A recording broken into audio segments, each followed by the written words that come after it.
Adrienne Eaton, the Dean of the School of Management and Labor Relations, and I'm here to begin the welcomes and to introduce the other welcomers today to the Life Sciences Industry Summit. So you may ask yourself, why is a School of Management and Labor Relations hosting a Life Science Summit? And it's true that we are not experts in the life sciences, but we are expert in, among other things, workforce development. That's better. So the school has approximately 60 faculty who study and teach about all aspects of work and employment relations. That includes human resource management, diversity and inclusion in the workplace, labor and employment laws, workers and the organizations that they form at the workplace, and workforce development as well. We offer 3 undergraduate programs, 2 Bachelors of Arts in conjunction with the School of Arts and Sciences. We offer a Bachelor of Science degree program, which is a degree completion program for non-traditional students who have already started some higher education elsewhere and are interested in finishing and in doing it with a degree that focuses on the workplace. We also offer 2 master's degrees, one in human resource management and one in labor and employment relations, and a PhD program together. We house several research and outreach centers, one of which is the Center for Work and Health, which organizes convenings around any topic related to the intersection of work and health, including programs on the healthcare workforce and workplace wellness and everything in between. So we also house the Rutgers Healthcare Talent Network and Talent Development Center, and we've housed the Talent Network, Healthcare Talent Network for 4 years now, and have this year picked up the Life Sciences Talent Network, which brings us here today. And of course, the life sciences and the healthcare pieces are very closely related, so we think that makes good sense to have those 2 sponsored in the same place. So before I say a little bit more about the life sciences industry, I want to thank Padma and Padma Arvind, the Executive Director of the Rutgers Talent Development Center, and all of her staff who are here today. Maybe you could join me. I know they've organized a very interesting program, as well as the demonstrations and the poster sessions, the student posters, et cetera. So I think it's going to be a great day. So in the room, maybe not quite yet, but we will have over 60 employers from both healthcare and life sciences, and then many educators, students, and special welcome to the students in the room, and then workforce development professionals and policymakers.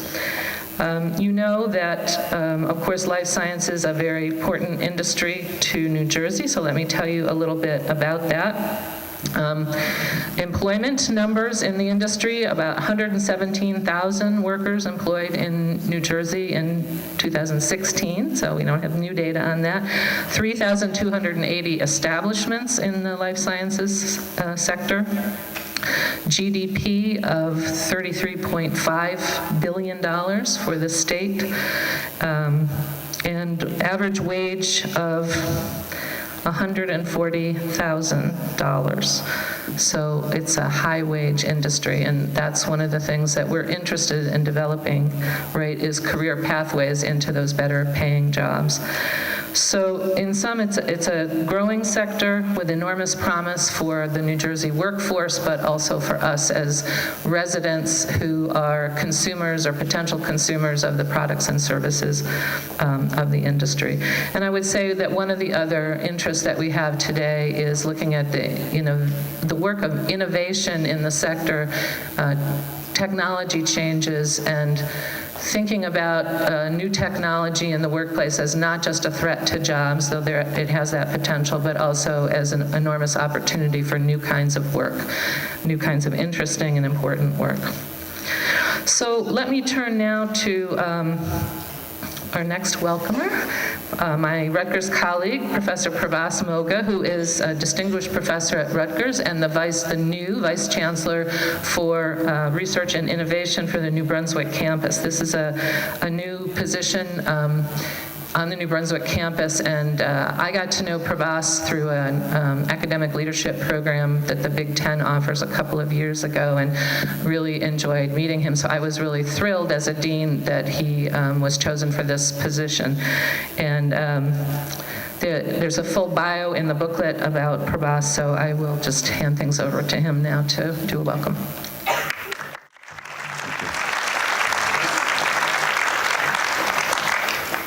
Thank you. Good morning, everyone. And I think my perspectives as a faculty, I've been at Rutgers 23 years, working on nanomedicine, stem cell bioengineering, and all kinds of very interesting technologies at the interface of engineered materials and life sciences. Fast forward 23 years, I step into this new role,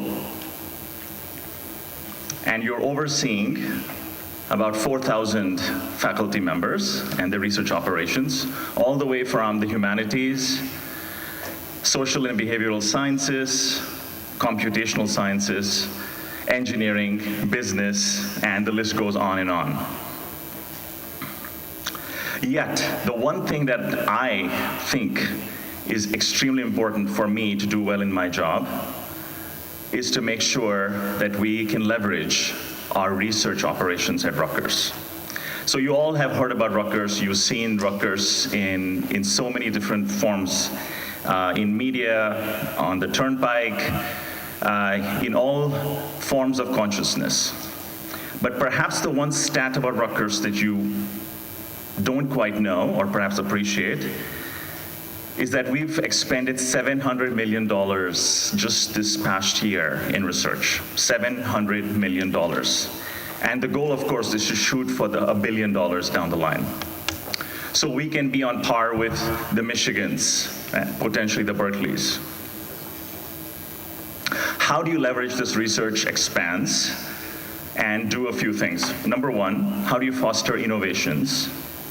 How do you train students? All the way from high school students, possibly even middle school students, undergrads, graduate students, postdocs, and retrain staff from industry, right? So that is, in some sense, my goal. My goal is to try to get our research innovations to project onto this very important workforce training space. And that's why I'm very intrigued to be here, because I want to come to you with all kinds of really cool research that's happening in labs at Rutgers and say, hey, you are an intern, there's a connecting point for you.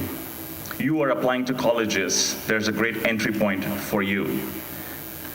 We have an honors college at Rutgers, as you know, which is extremely hard to get into, but I would entreat the high school students here who haven't committed to schools to consider it, because the one thing that it captivates is experiential learning. Faculty and students coexisting, co-locating in the same dorms, all right? Maker spaces co-locating in the same place. And some of the state-of-the-art work in machine learning, in artificial intelligence, in smart robotics, all being featured in that space. So I am sort of, partly here to tell you that as the inaugural Vice Chancellor for Research and Innovation, my eyes and ears are open, and I'm keenly interested in seeing how we can work with you. We're also interested in working with the universities in the state. This is a state mission, not just a Rutgers mission.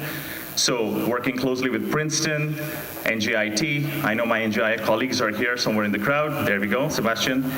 And one of the cool joint endeavors that we're launching, you probably have heard of this, is pharmaceuticals, which are an important part of our workforce competitiveness, are made in a batch process. We're trying to transition this to a continuous process so that you can make these medicines at a smaller scale, uniform quality, and in a patient-personalized way. Rutgers led the efforts for the first pilot plant in continuous manufacturing of pharmaceuticals. And now together, we're hopeful that we can apply the same tools to continuous manufacturing for biologics. The FDA commissioner was here a few weeks ago to tell us that he's very excited about funding some new initiatives in this space, and we're hopeful that Jersey, yes? will be at the forefront of those efforts as well. So with that said, I want to keep it short. I want to prevent my professorial instincts for lectureship not to surface, but I want to say I'm happy to be here, and good luck with the event. Adrian?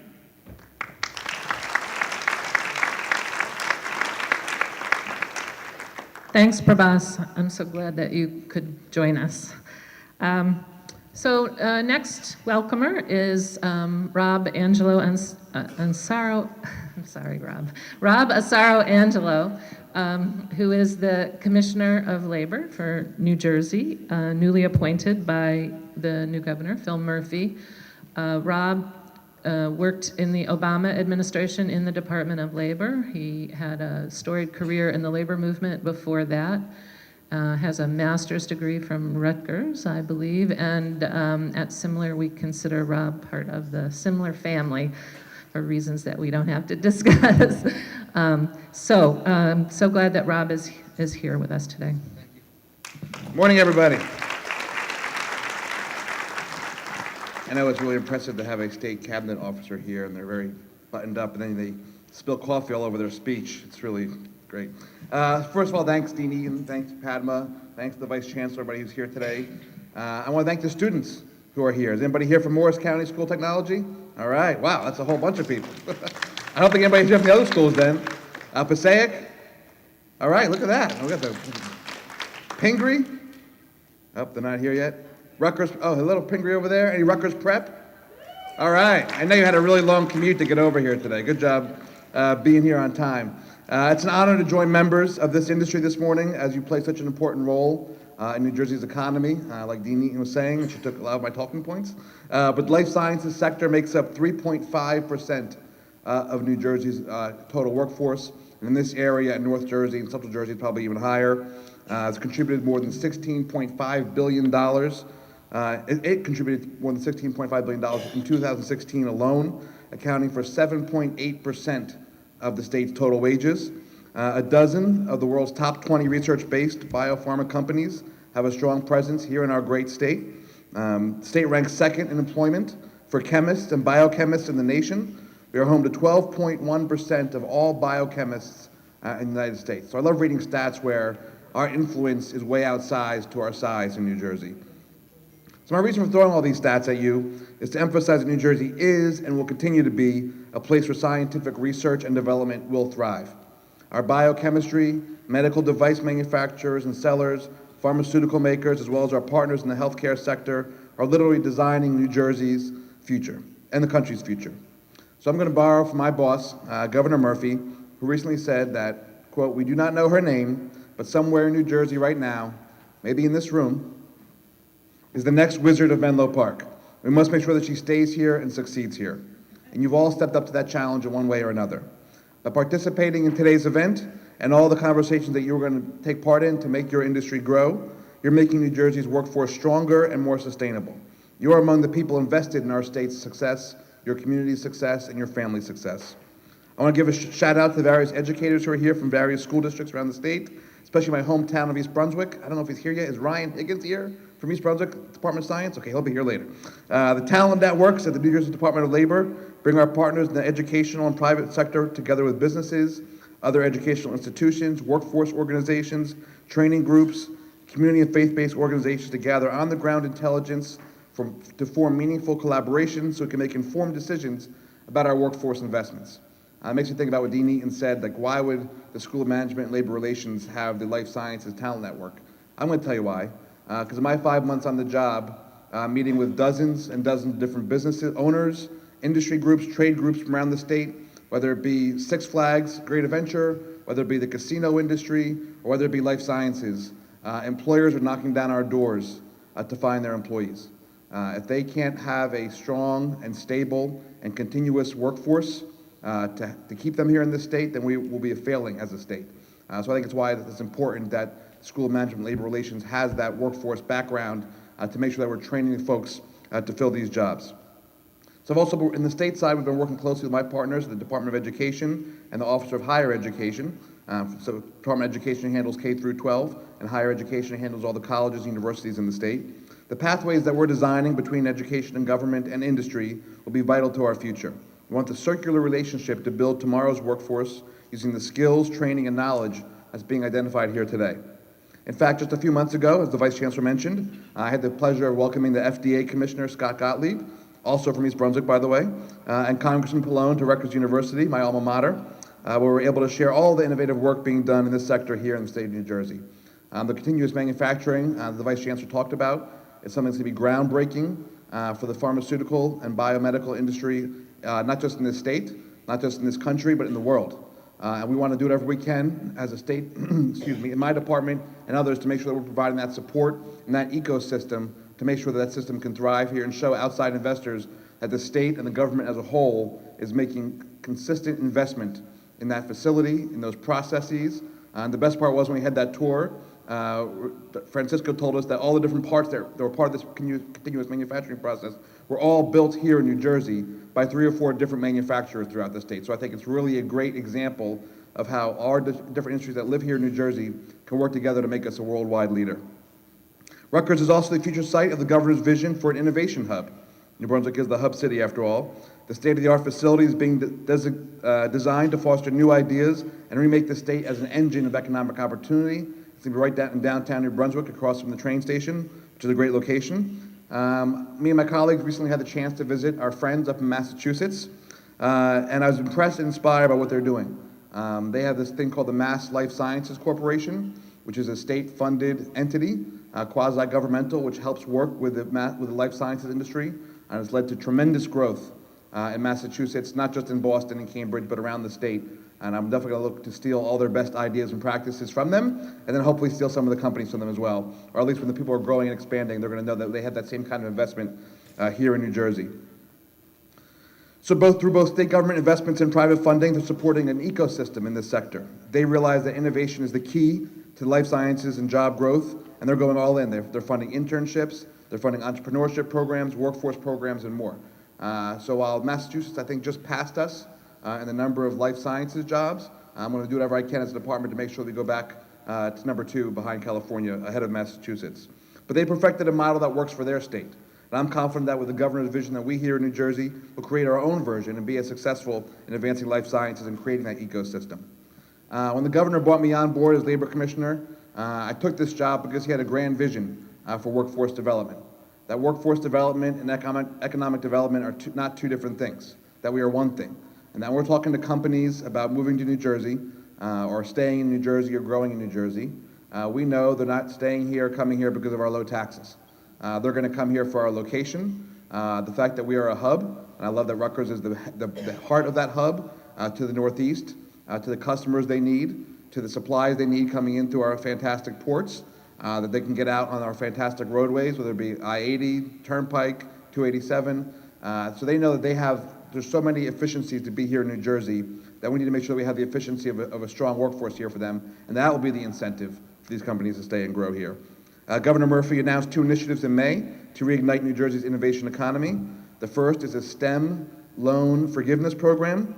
And no, for folks who are here who've already gone through college, I cannot do retroactive STEM loan forgiveness for your student loans. The second is New Jersey Career Accelerator Internship Program, all you students here, designed to encourage individuals in STEM fields to make a long-term commitment to building a career here in New Jersey. So we're working with employers and educators around the state to make sure they know about these programs. We're going to be help fund and supplement paid internships across the state in multiple sectors, but certainly focus on STEM. We're looking to make another $34 million in additional investments in our workforce for new pathways and opportunities for our students, for those who've already left school, for those who want to upskill and create a new career path. With our administration and goals starting to take shape, Governor Murphy announced his vision 2 weeks ago tomorrow at Rutgers again for the New Jersey Apprenticeship Network, which is going to create a new forward-thinking path for state residents to enter high-skilled careers through paid apprenticeships that will hopefully include college credit. We know that apprenticeships are key for creating the workforce of the future, and we're making this a top priority. We plan to add apprenticeship opportunities beyond the traditional and very successful construction trades model to other in-demand industries in our states, such as life sciences, of course, hospitality, advanced manufacturing. In my mind, there's no sector in which apprenticeship can't be used to build and train tomorrow's workforce. And there are few people better than helping us grow this Apprenticeship Network, and Padma Arvind, who's one of the great leader of this event today, who showed already, she's already graduated over 500 apprentices through the Healthcare Talent Network and Development Center. We also want to hear your ideas about how to grow apprenticeships. For the employers in the room today, or any educators who set up an email account, apprenticeships@dol.nj.gov, apprenticeships@dol.nj.gov, write that down. We have our team waiting to hear what we can do to help. We have funding to help employers and participants in the workforce programs to get through these programs. We want to hear from the business community, from the people on the ground, from our educators, from all the folks in this room. We need the conversations happening in this room to keep happening all over the state so we can be a leader in this nation. Also in the planning stages is the Upskill New Jersey Workforce Development Local Partnership Grant, which will support small and medium-sized businesses. And I gotta say, one of the things we learned about when we were in Massachusetts is that we like to talk about the big name companies like Pfizer and Merck, J&J, Novartis, where my wife works, Sanofi, Aventis, and the leader of the Healthcare Institute of New Jersey, Dee Paranicus, is here, who works for all those member companies. But a lot of the investment going on in Massachusetts, and I think we can replicate here, is on the small and emerging companies. And I think that's where the workforce development side of my house can really help some of these businesses grow and expand quicker.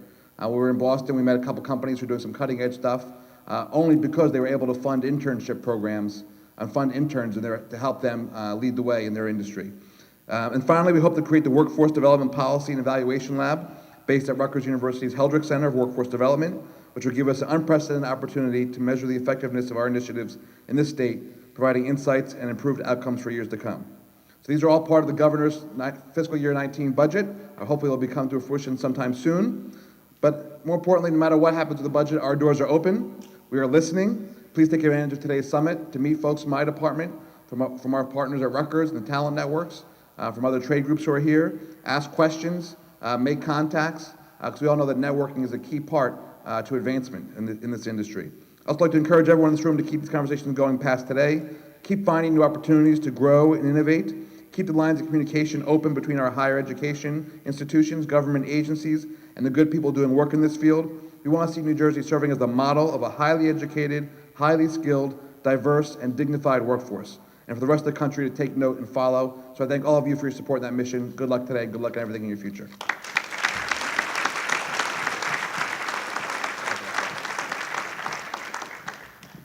So I have to say, listening to both Rob's vision, which I think is also the governor's vision, and then Prabhas's vision, which is also the Chancellor of New Brunswick and the President of the university's visions, makes me really excited about our future, particularly in this space. So thank you. Join me in thanking Rob and Prabhas, who I think has already run off. And I'm going to turn things over to Padma to introduce the keynote speaker. Thanks, everyone. It's my pleasure to introduce John, who is our keynote speaker today. But before that, I just wanted to share a few thoughts. Every time whenever technology and automation comes, we are all worried. Is it going to take away the human interaction, the jobs especially, right? So there was a book that I was reading about weapons of math destruction. Did everyone read that book? How many of you read the book, Weapons of Math Destruction? The book talks about how automation and robotics can all eliminate the job. It is not really true that technology can eliminate the job. What technology can do is that it can make it efficient, right? Cost efficiency or time efficiency, make things more precise. There can be new jobs that need to be reskilling, there needed to be training, there needed to be a way of approaching things differently. Science and technology can make things better, much better, and it can make things work even more precisely, but nothing can ever replace human interaction, right? And that is something that I would like every one of you to take it from today, from this event. There will be more jobs, whether it is entry level or mid-level or at the higher level. One of the myths in science and technology in life sciences industry is that People often think that life sciences job is only for higher up. People have to have minimum a master's level education or a PhD to work in life sciences industry, which is again is not really true. There are all kinds of different level of education. Same is not true in healthcare either. You don't have to be an MD to work in healthcare industry. You can be a nurse, you can be a phlebotomist, you can be a lab tech, you can be anything. Same thing I want you to understand in life sciences too. There are a lot of posters here that would explain various pathways because part of our talent development center that me and Sangya Verma, Sangya is here, from School of Arts and Science, we work together is to educate you about various pathways that we are working together to articulate into a college level education from School of Arts and Science is to how students can articulate their education into higher education, right? So I just want you to understand that.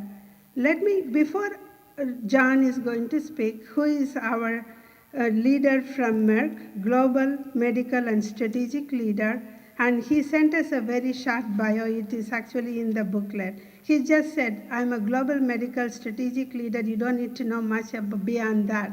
But he did send us a video that I would like Joseph or Michael to play that for me.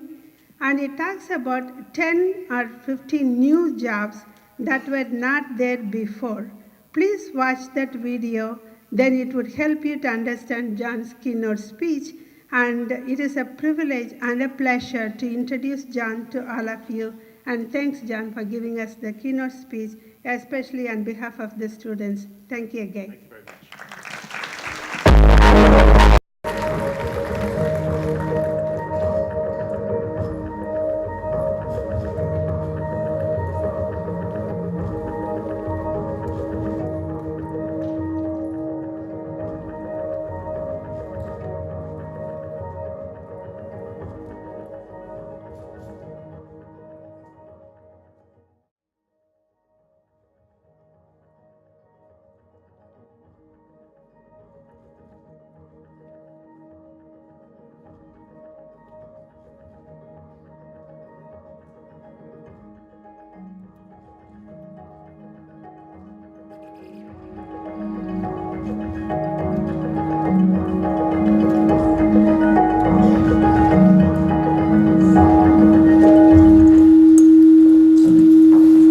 Good morning, everybody.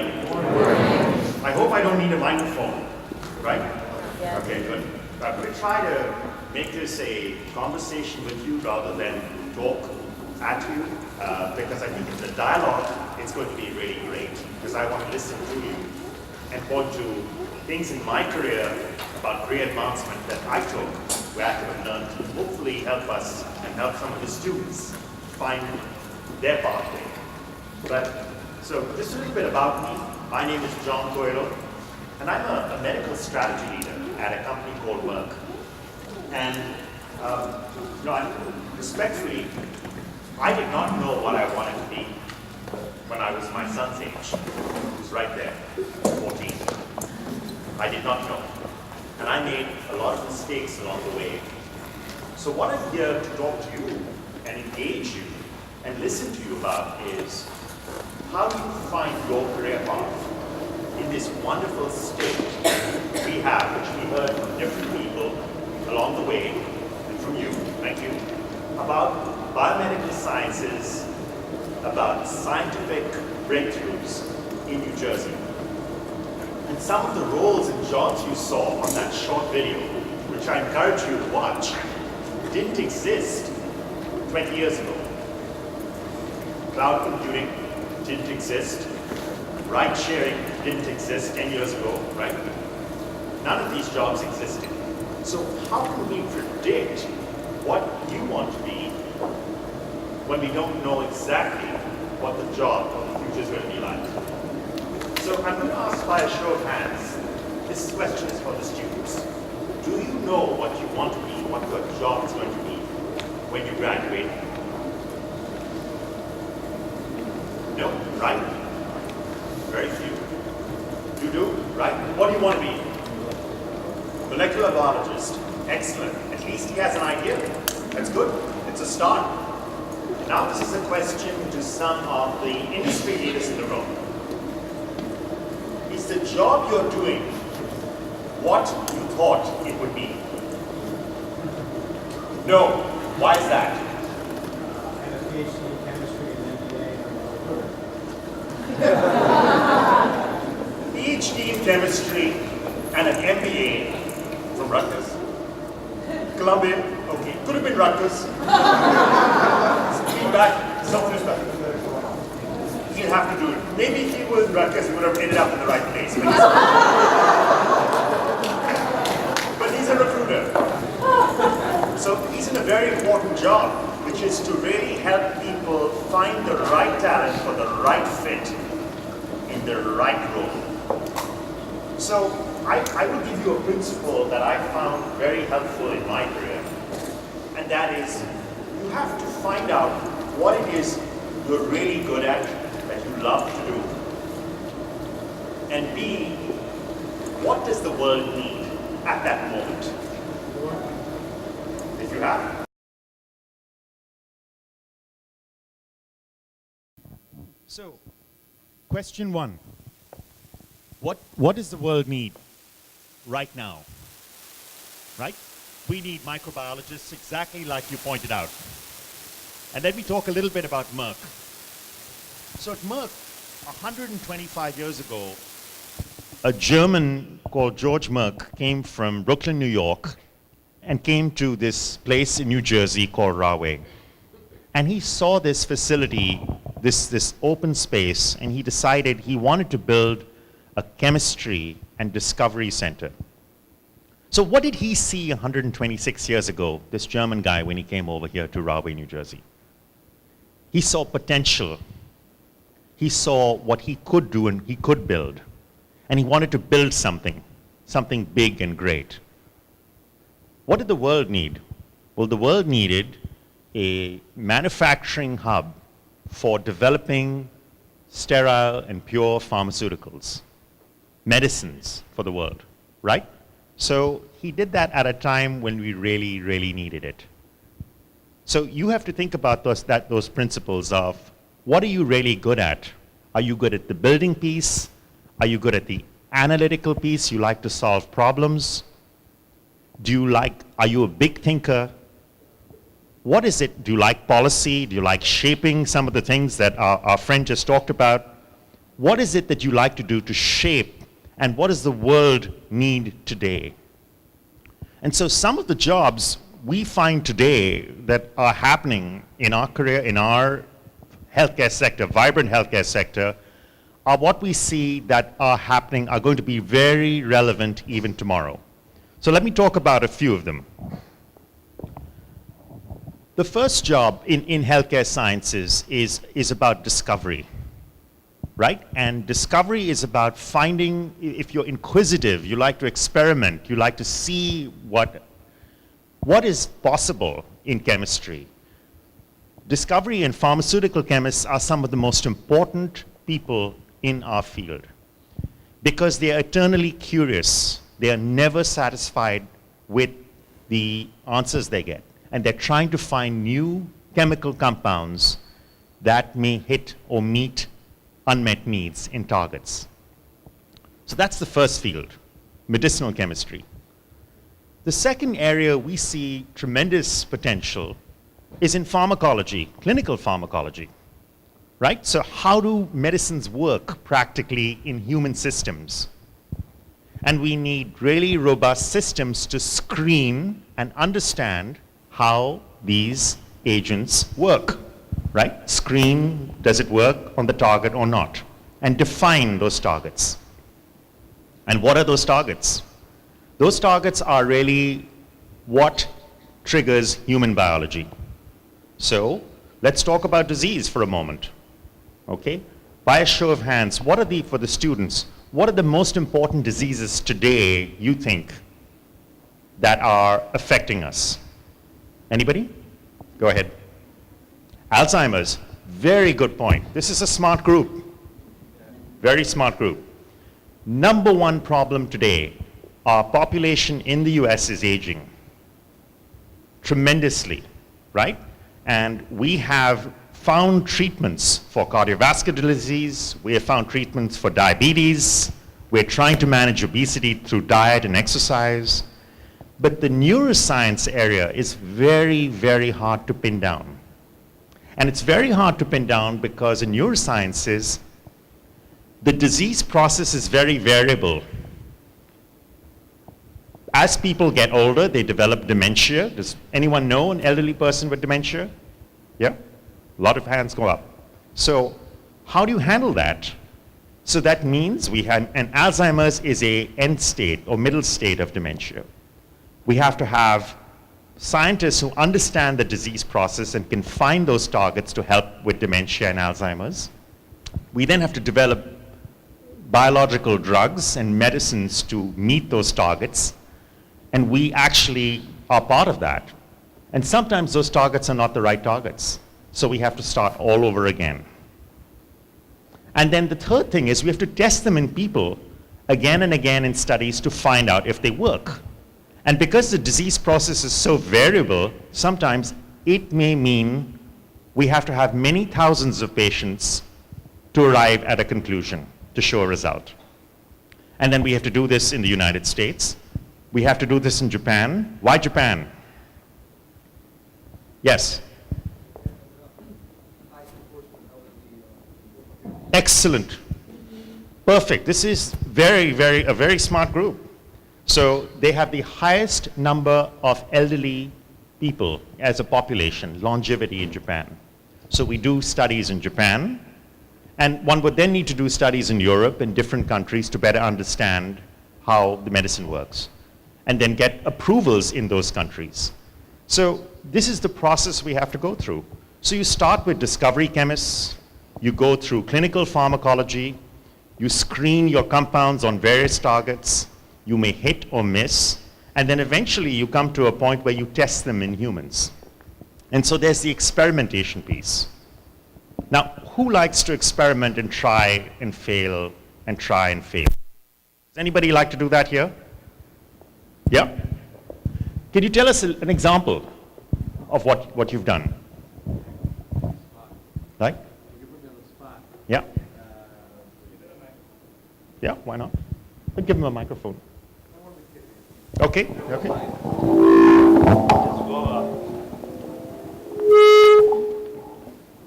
You can hand it over to one of the kids. Yeah.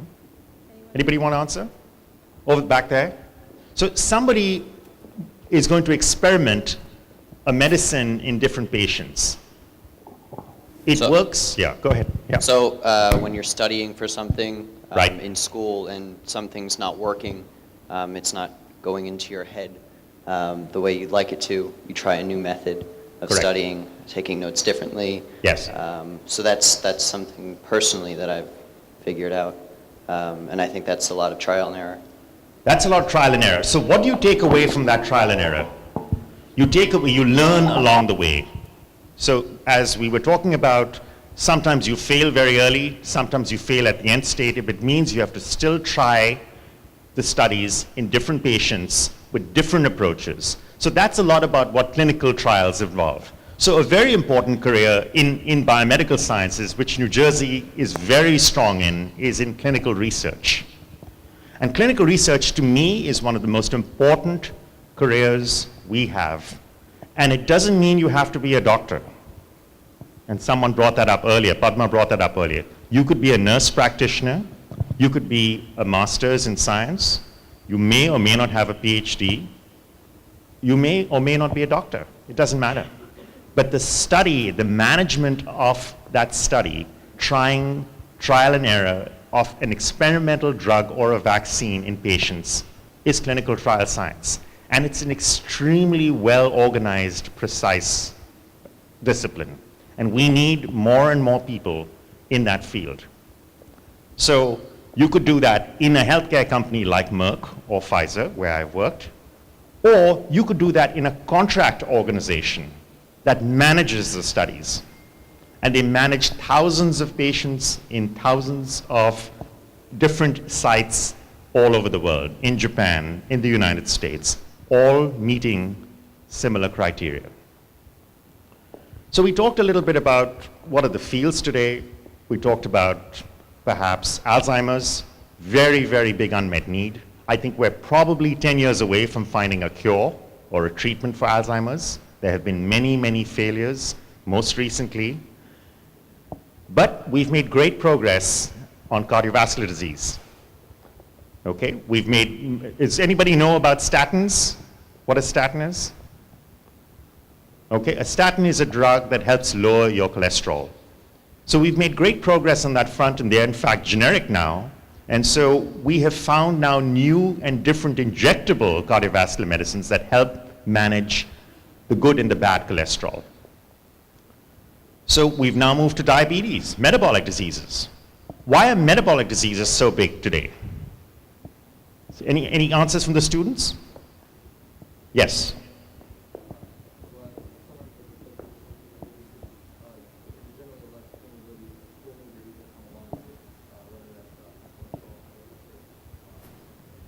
Perfect answer. 2 key points. Obesity has grown tremendously in our population. As we become a more affluent population in the United States, in Japan, in Western countries, obesity has grown because of food habits and perhaps lack of activity. So he used a very, very good word to use in medical science. Maybe he has a job with us. But comorbidities. Comorbidities meaning diabetes, cardiovascular disease, and associated disorders. Very important to understand not just the problem that the patient has today, but the constellation of problems, because you have to manage the patient as a whole. It's not just one disorder. It's diabetes, it's cardiovascular. So we have 3 problems.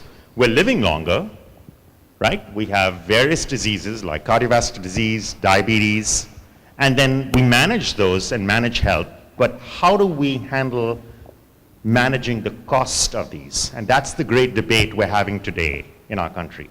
And it's a really, really important debate, because medicines may be part of the issue, right? But you have to get people to take them. And so let me talk about future careers where I think we're going to have great potential. So I see the greatest area is in health economics. So for those of you who are in technical fields, thinking about healthcare or biomedical sciences, consider health economics and how you can reduce costs in the healthcare system. There was a very important word that you used and Padma used about health ecosystem. And let me give you a slight background about this. Sometimes patients take their medicine, sometimes they don't. So you need adherence and compliance programs to help patients take their medicine daily, right? What good is medicine if you don't take it? Very important. Part B of this is sometimes patients can't get to the hospitals and the centers. So how many people here think that in 5 years we won't be seeing a doctor? Show of hands. Right, telemedicine. You will pick up that phone in your hand and you will be contacting a doctor by the phone, or a doctor or nurse practitioner, and having a dialogue with them. You may not need to go to the doctor. You can have that conversation over the phone. That will lower your costs. And there are companies setting up doing that practically today. There's a company called Teladoc that's doing that.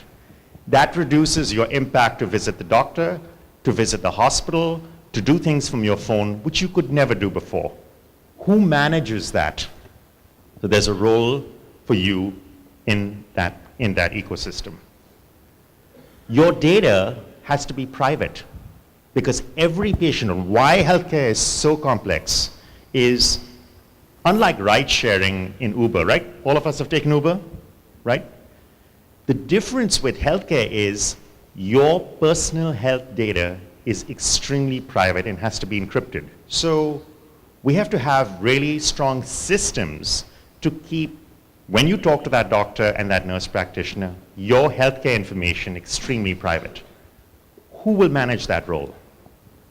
So healthcare analysts, platform developers, cloud developers within the healthcare ecosystem.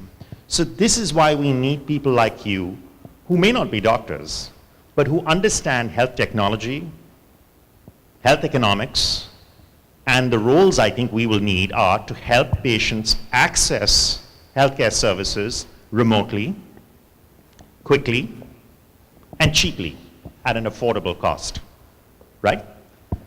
So let's talk a little bit more now about the aging population.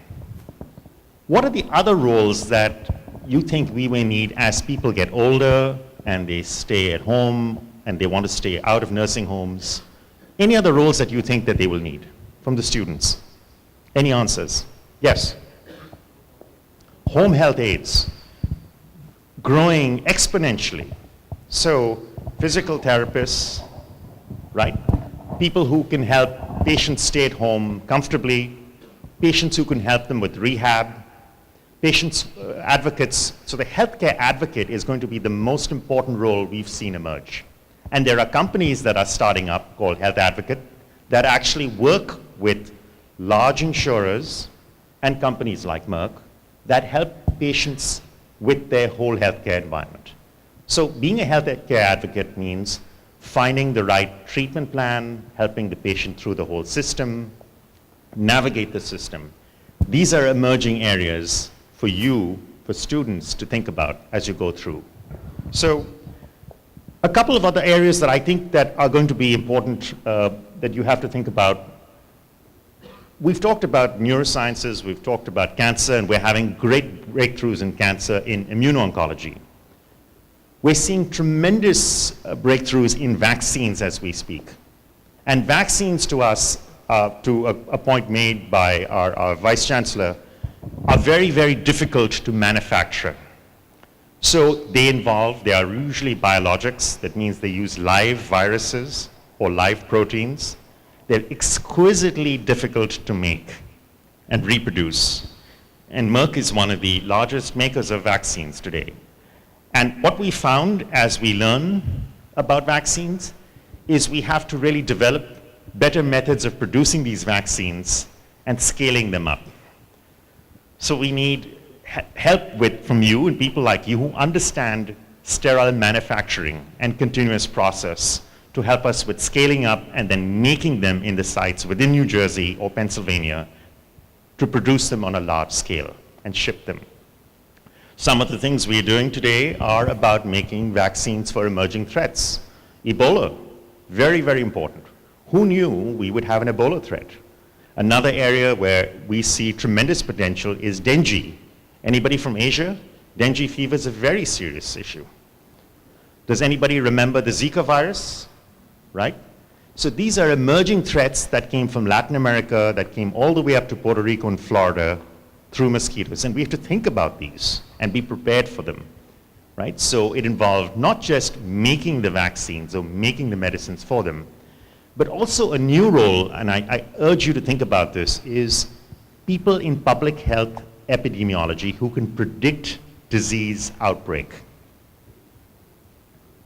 Masters in public health, bachelors in this field of public health intervention and administration. How can I expect the next threat to come and how will it hit our country? How will it affect this population? So these are very, very, very important roles that you have to think about, which I see tremendous potential in having. What will be the next disease outbreak that'll hit New Jersey? How can we prepare for it? How can we work with our governor and our administration? And how can we prepare and predict which patients will it hit? Which hospitals can we be prepared at? How do we build circles to prevent that disease from actually affecting and spreading, and work with the Centers for Disease Control? And then what will be the economic impact on our state should that disease really affect us?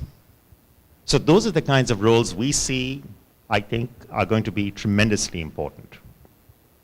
So we've talked about discovery, we've talked about clinical pharmacology, identifying targets.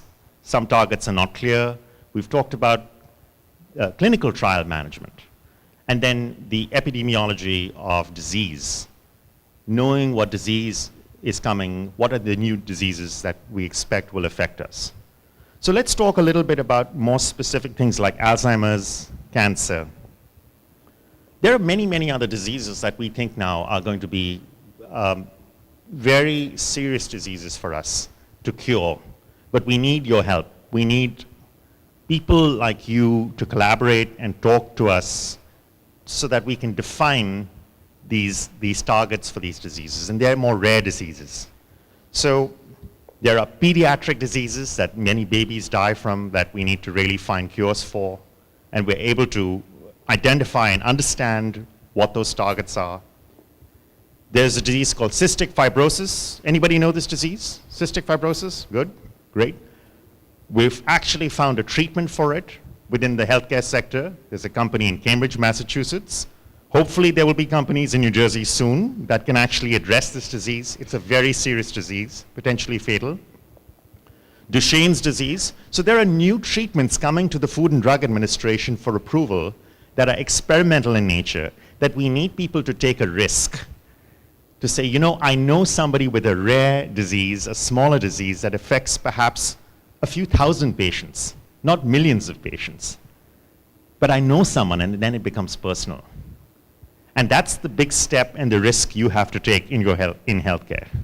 That's what we are asking you to come in and join us, because it's really, really important to take those risks and say, I'm prepared to try working on a new disease that's a rare disease that affects maybe 4,000 or 5,000 patients, and build a career on that. Because if you can help save those patients and improve their lives and extend their lives, it's one of the most beautiful things you can do in life. We're still faced with some old diseases. Anybody heard of malaria? Right? Okay. Malaria was a disease carried by a parasite by mosquitoes, right?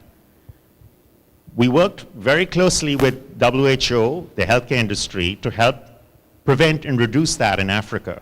But now we've seen in India and other countries that this disease is not responding to the old treatments of malaria. And why is that? It's not responding because there have been treatments that they have become resistant to. So if a drug doesn't work anymore, what does that mean? Yeah, you have to find another solution. There's resistance to it, right? So we have to make new anti-malarials, anti-parasite drugs, or new antibiotics to help find those cures. Very, very difficult problem. So to me, the single biggest emergent threat to us that you have to think about, and I hope you are inspired by this talk, is about antibiotic resistance. Because sometimes the overprescription of a medication may cause a drug not to work anymore. And so you have to find, as you pointed out, a new or different pathway and a different solution.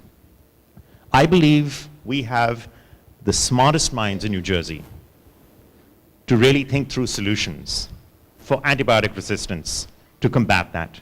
Because those patients may be in India or South America or Africa, but they come here. Everybody gets on a plane and they're here. And how do you manage and treat and manage those patients respectfully? And so this is why we as a state in science, we have to develop different solutions, antibiotic resistance, and continue to try to overcome the old resistant pathways. So with that, I'm going to sort of close and leave you with maybe 5 to 7 minutes of questions that you may have, but I hope I've given you a broad review of some of the great things that we do in this state in healthcare, both from pharmaceutical and drug development to manufacturing, sterile manufacturing, to clinical trial management, to disease intervention, and healthcare practice and rehab. And with that, I thank you very much.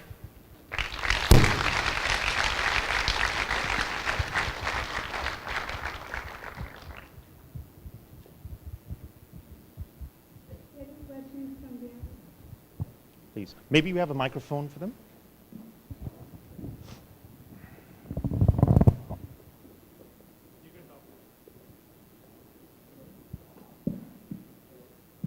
Can you speak of the role that engineers have in your company? So his question was about engineering. So Check. biomedical engineering or pure engineering? Chemical engineering, mechanical engineering? Which one do you mean? Both, okay. So for engineers, I think we have great opportunities. Engineers in manufacturing tend to build equipment, build factories and plants for us, manage the supply chain, across, which is very, very complex, and manage the transportation or development and discovery of medicines from the source all the way to different hospital systems. So engineers play a very important role for us in the design of that. So I hope I've answered your question. Generally, they're chemical engineering, some mechanical, but beyond that, not many fields. Okay. Other questions? Yes.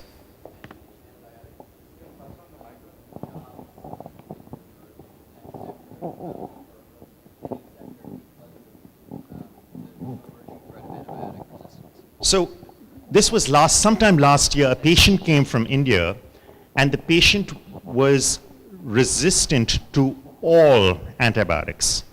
It was a very, very serious alarm bell for us, not only at the Centers for Disease Control, but in the healthcare sector. And it was a wake-up call for all of us, because we're a global marketplace.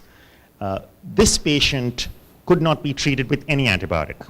So what this means is we have to find a different target to knock out those bacteria. And it may mean chemistry, discovery chemistry. It may mean that we have to use a composite of different antibiotics. It may mean that we have to use some more preventive strategies to help knock out the next generation. But dealing with antimicrobial resistance also means improving prescribing practices. So let me give you an example. In New Jersey, we could actually teach healthcare professionals how to test for the particular bacteria. If it's a bacteria, it's appropriate to give an antibiotic. If it's a virus, it is not. So we have to teach professionals all over the world, not only in the US, make sure you test for the bacteria first. Many of you students have gone to your doctor, have gone to the nurse, and they take a test, a swab of it, right? Is it strep, right? Some of you guys have done that. Very, very important to do that, and to teach healthcare professionals and nurses that this is the pathway. That helps reduce antibiotic resistance. Other questions? Yes? Any other questions? Sure.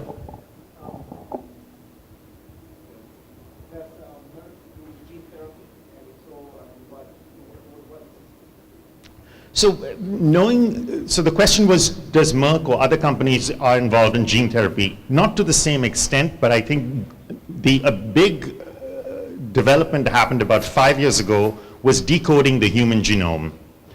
And what this taught us is we understood all 23 chromosomes and the different mutations that may occur. And so your question, I think, is a very good one. Is the future in genome therapy? I think there is, but in smaller, more concentrated companies that know how to structure or understand the disease pathway as a result of a mutation. So there's couple of new companies, you may have heard about them. One is called CRISPR. And CRISPR really is looking at gene mutation with respect to how they can manage treatments as a result of those mutations. Very, very important therapy for us to learn about. Yes, sir. On a limited basis, we do, but stem cell research is done more in particular institutes, Scripps and others. That's not our core. But stem cell research is going to be very, very important for us, particularly in multiple myeloma, for which there are treatments today. Knowing how to transplant safely, these are very important areas for us to develop, because stem cell research helps us understand how we can transplant within patients and from other patients and manage resistance. You had a question, sir? What does Merck do to move its employees up the career ladder in the company internally? Then also, do you have examples of where the company's worked with government, either in the States or elsewhere in the world, on workforce development programs? Excellent question. So the question was, what do we do for our development within our organization to rotate people through, to develop people? So I picked the wrong career. I'm a dental surgeon. And after 9 years, I woke up and I said, this is not what I want to do. So I joined at the bottom in a company as a basic scientist, and I started writing protocols and reports as an intern. So I would encourage everybody, start at the bottom and learn the job. As I learned different things, I learned clinical trial management. I thought this is the most important job because I run the study. That was not true. Then I went to the next role, which was managing the submissions to the Food and Drug Administration. And once those were submitted, I thought that was the most important job. It wasn't, because at the end, you have to get the drug out. So then I worked on the clinical trial aspect, and I thought that is the most important job. But it wasn't. You have to manage the whole enterprise. So what we at Merck do is one of two things. We try to rotate people every 3 years or 2 years through different roles. This gives them a very broad exposure of the whole enterprise. And this word is a really, really important word. It's to create enterprise leaders. It's helpful to know at one point in your career how the drug is made, how the manufacturing process is developed, to see it. You may not be the master of it. And then rotate through different roles, such as clinical scientist and other roles, to get an exposure of how the process in totality works. Once you understand that whole thing, you move up through the ladder of the organization. But that's how I got from being a dentist to being where I am today. We do two other things. We have fellowship programs where we send people. 2 people in my team went to Africa. One was when we were working on the program to help patients with river blindness. So it gives them an exposure of community disease. And one of the things I think we're very lucky over here to live in New Jersey. We have a lot of great resources, but many people in Africa often don't have water, disease prevention. So we send people for 3 months and we pay them to actually be with these communities, to learn about how hard it is and to build the system on their own. Sometimes when you roll up your own sleeves and you start to do work, it's very hard. And so that teaches them, and it's a life-changing moment for them. So fellowships, rotating through different roles, and apprenticeships. When I was at Pfizer, we had a very strong partnership with Rutgers. I know a lot of Rutgers people here, right? And the pharmacists, I will tell you, were some of the best I have met, because they would come over for the summer, and then we would ask them to stay back, because they were so good, they were so enthusiastic, and they wanted to really do something for humanity. So it's those 2 points of try something out. It may not be the right career for you, but sometime along the way, you will find what's right for you. So I love your question. Thank you. Yes, okay. Last question from Vinny.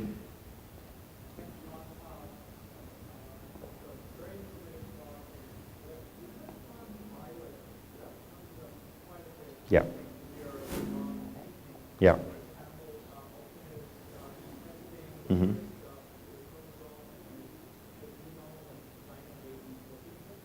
So bioethics. There was a very important discussion about testing and should we test in animals many, many years ago. And it goes back and forth. In parts of Europe, they do not test in animals for consumer products, and Vinny is from an organization that's part of that. And the debate goes back and forth, but bioethics is really knowing what's the right decision, what's ethically the right thing to do in testing experimental medicines. What's being done for the greater good of humanity? Why should I test it? And am I putting the right controls in place? So let me give you an example. On the late stage, when you're testing a new experimental medicine in a phase 3 trial, there is something called a Data Monitoring Committee, DRC. And the DRC is there, that's independent, that decides independent to the company if they should terminate the trial or allow it to go. And they check the trial along the way. So those are the things that I think are bioethics, where they step in and they make those adjudications. Okay, with that, I'd like to thank you very much. It's been a pleasure and privilege.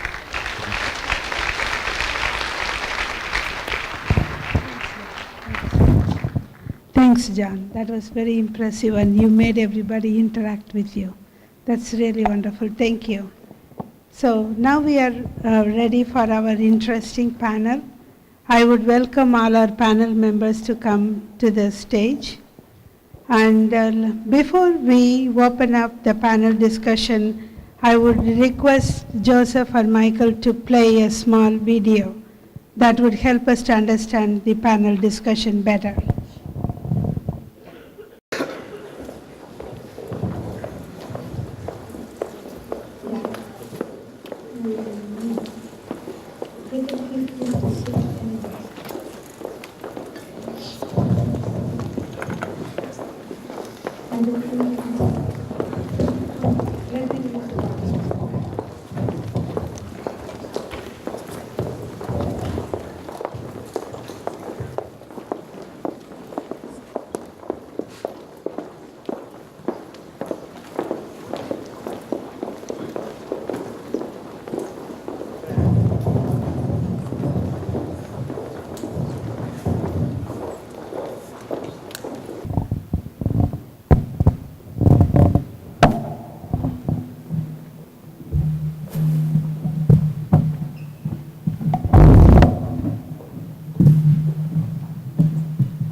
Ask Julie is the name of Amtrak's award-winning online customer service assistant.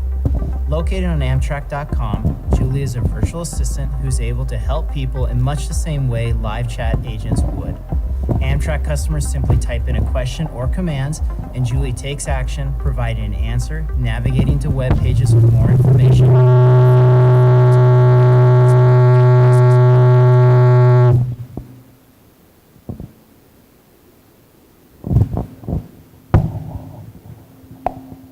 Assistant who's able to help people in much the same way live chat agents would. Amtrak customers simply type in a question or commands, and Julie takes action, providing an answer, navigating to web pages with more information, pre-filling in forms, and making it easy to conduct business with Amtrak.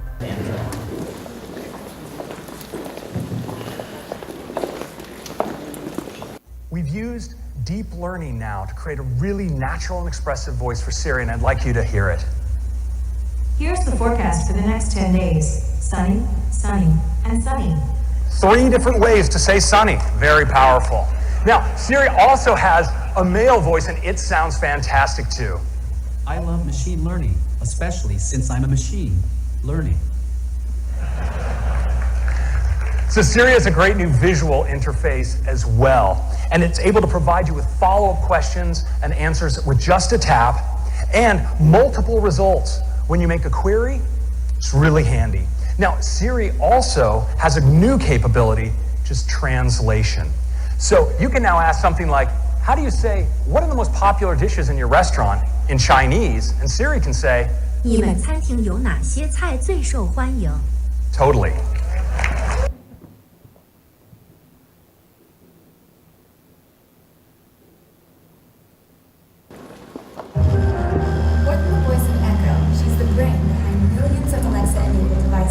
Understanding and replying to questions in seconds.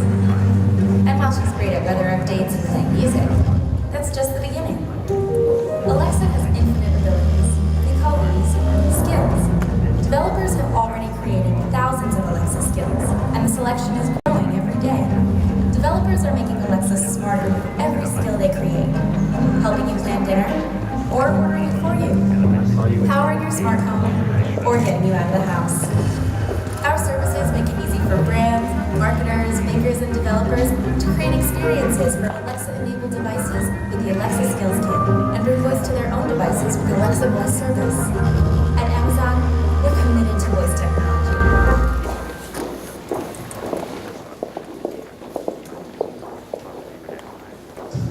We want to connect users to businesses in a good way. Businesses actually rely a lot on this, but even in the US, 60% of small businesses don't have an online booking system set up. We think AI can help with this problem. So let's go back to this example. Let's say you want to ask Google to make you a haircut appointment on Tuesday between 10 and noon. What happens is the Google Assistant makes the call seamlessly in the background for you. So what you're going to hear is the Google Assistant actually calling a real salon to schedule the appointment for you. Let's listen.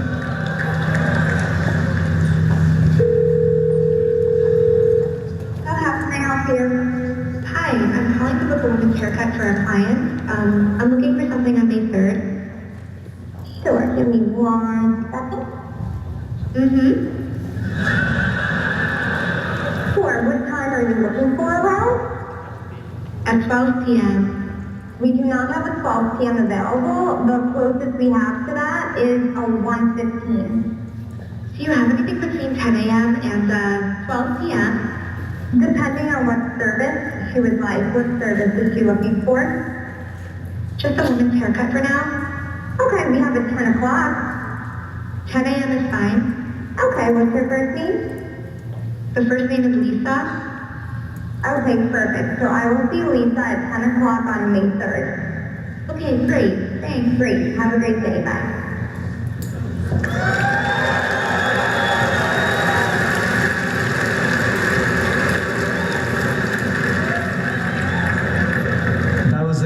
Call you just heard.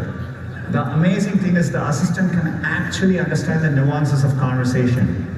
We've been working on this technology for many years. It's called Google Duplex.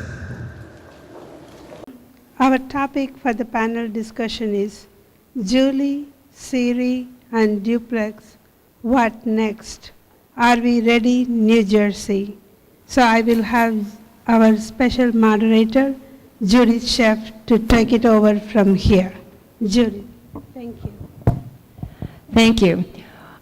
Really excited to have this conversation with you, and we're really going to be exploring 2 dimensions, maybe 3 dimensions of things. We're going to talk a little bit about the technology, where it's going, what are some of the things that we can be seeing, and how this technology convergence between really what had been probably traditionally viewed as the IT/IS computer science domain as it flows into the life sciences area, and how these 2 technology fields are colliding and where they can go forward. We're also going to talk about the question about New Jersey. New Jersey has been typically known as the medicine chest of the world. Major pharmaceutical companies have had their headquarters here. They've done research and development here. And what do we need to do as a state? What do we need to do within New Jersey to ensure that companies who recently have been looking to other places to set up operations, whether they've moved facilities to New York, to Boston, to California, what do we need to do as a state to ensure that that ecosystem, and we heard in the keynote, the topic of ecosystem, what do we need to do to ensure that as an ecosystem we've got a robust community in New Jersey so that companies, major companies will continue to be here, and then at the other end of the spectrum, startup companies that might be developing out of our universities or elsewhere will be incented to want to come and stay in New Jersey. And then the third piece that we want to talk about for the students in the audience is to talk a little bit about careers and what some of the things that they should be thinking about doing. So what I'd like to start off with is having each of our panelists introduce themselves.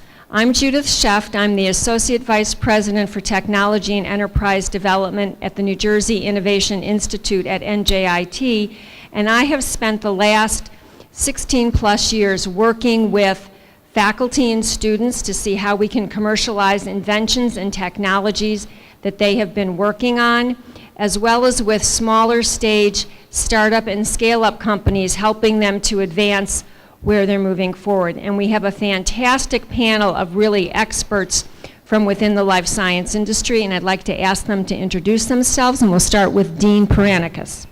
Judith, thank you very much. It's a real pleasure to be here with all of you this morning. Hope you can hear me up here with this microphone. Dean Paranicus, I'm the President and Chief Executive Officer of the Healthcare Institute of New Jersey, or HINGE as we are known.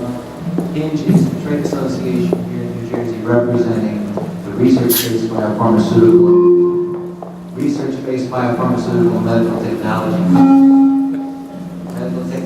companies that are across the state. You certainly heard already a very impressive presentation about Merck, and Merck is one of our members we're very proud of, and also, again, we represent medical technology companies as well. And I myself am a 30-year industry veteran, having spent most of my career with a large global medical technology company called Becton Dickinson Company, or BD, as it's still known, based up in Franklin Lakes. And I am delighted to be here with all of you this morning and look forward to providing you with an industry perspective on the topics we're going to be discussing.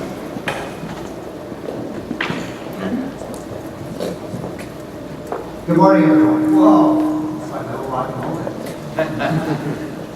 roll. Don Sebastian, I'm the president and CEO of the New Jersey Innovation Institute.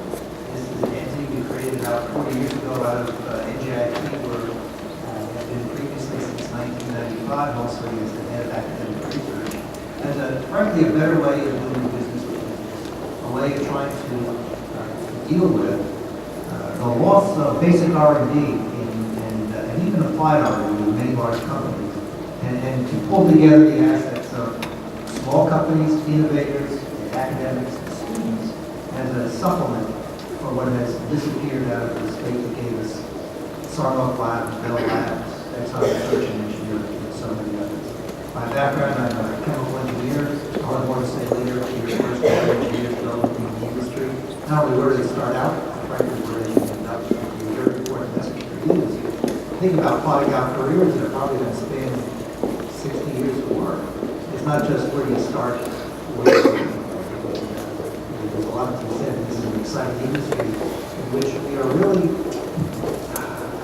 John's comments were great because he went back to the birth of Merck in the early 1900s.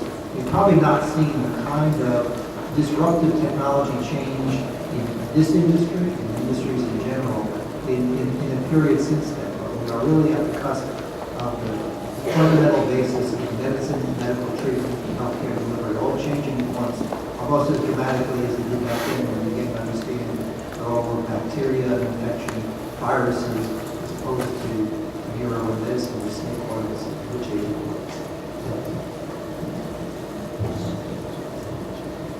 Hi, my name is Nish Parikh.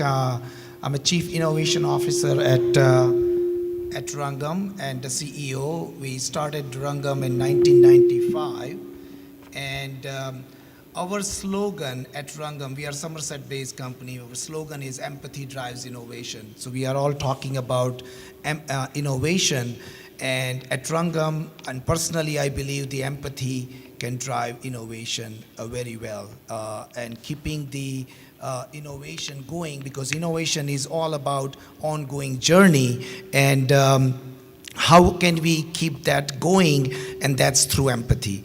Also, one of my other tagline slogan is meaningful employment for everyone. So our core business is a staffing business, and in last 10 years, we have been developing technology through our holistic approach to screen, assess, and provide intervention to special needs individuals on the autism spectrum disorders and other disabilities. And in last 3 years, we have just started building platforms and the community at the national level called Sourceable, which is really changing the way corporations are hiring people with disability and people on the spectrum, where our slogan is source, scale, and sustain. So talking about innovation, we are really proud how we have leveraged our innovative technology development expertise and tie that with our staffing business, which is our core business. So we would like to share more. So thank you. Thank you. I am Shubha Subbalakshmi. I have a name that'll probably break Judy, Siri, and Google Duplex. So is it okay? Can you hear me? Okay, good. I am the founding director of Stevens Institute for Artificial Intelligence. I'm also a professor of electrical and computer engineering. So I'm here on a life sciences panel, mainly to talk about AI and what it has and what it means in the life sciences area. The Stevens Institute for Artificial Intelligence has about 9 different research focus areas, from foundations of AI and ML through health and biomed, to cryptography, to cybersecurity, to cognitive computing, and so on and so forth. In fact, we have a demo table over there where you should be able to see the early onset detection of Alzheimer's disease, a non-intrusive way of doing that just by the way people speak. So there are lots of interesting technologies within CI that relate to life sciences and healthcare and mental health care and so on and so forth, including things like how can you tell if a person is beginning to develop depression? Can you, from the way they speak and the way they type, can you detect that they are reaching the touch point in, say, a PTSD kind of situation? So to touch upon what our keynote speaker said about you don't have to be a medical professional to be in the life sciences. You could even be an electrical computer engineer and be in the life sciences and healthcare professional, because these boundaries nowadays are breaking down. Thanks to all the data we have, all the processing capabilities we have nowadays. And it's a truly good thing, because sitting in our own silos, we don't tend to solve all the problems, but working across borders, we can. Thank you. Great, thank you.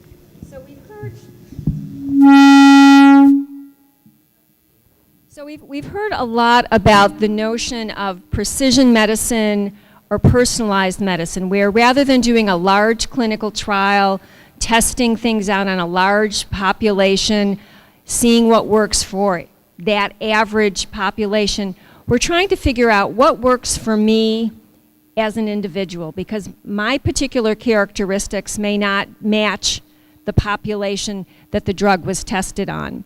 So I'd like to ask the panelists to really look at this question of precision medicine or personalized healthcare, and how do they see some of these technologies that we've talked about, these advanced technologies, helping to drive that forward. So Dean, I'd like to start with you. Sure. Well, so of course, recognizing that you have a science here with drug development, which is extremely lengthy, extremely risky, and extremely expensive. And you heard a little bit about that before from John, about how complex this process is. Recognizing, however, that if we don't continue to push the edge of that innovation envelope, we're going to stop, and we're going to be left with what we have today, which is very impressive and very important and beneficial. But at the same time, it's those new cures, those new discoveries, that's the innovation that drives this industry.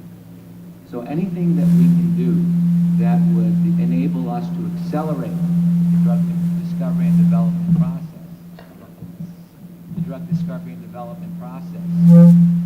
so that we can reduce the cost, reduce the time, achieve the results, and still produce safe and effective medicines would be helpful.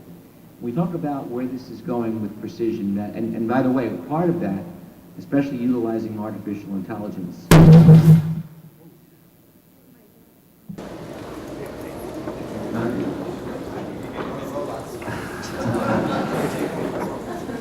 is really the idea that given how lengthy this process is, and just to give you a couple of metrics on this frame of the conversation today, average drug discovery takes 12 to 15 years. It costs upwards of $2 billion. The probabilities of reaching a commercializable product are out into something like 5 decimal places relative to where the molecules with which you start. So when you look at those, that risk profile, it's extremely high. So clearly one of the things we're trying to do is scale faster and scale cheaper to the extent that we know what's not going to work. To the point about precision medicine, this is about getting the right medicine in the right dose to the right patient at the right time. And so when you think about trying to match all that up, and think about when any of you have purchased a prescription medicine or even an over-the-counter medicine, you look at that myriad of contraindications that are shown in the literature that accompanies that medication. It makes you appreciate how idiosyncratic and singular every one of us is. So from that perspective, the degree to which we can use artificial intelligence to help improve the predictive nature of medicine and help be more precise and be helpful. Another thing I heard a couple of weeks ago, I was up at the Bio Convention in Boston, that's the Biotechnology Innovation Organization. This is the major global convention in the biotech industry that occurs annually. And I sat on a program called The Use of Artificial Intelligence in Drug Discovery.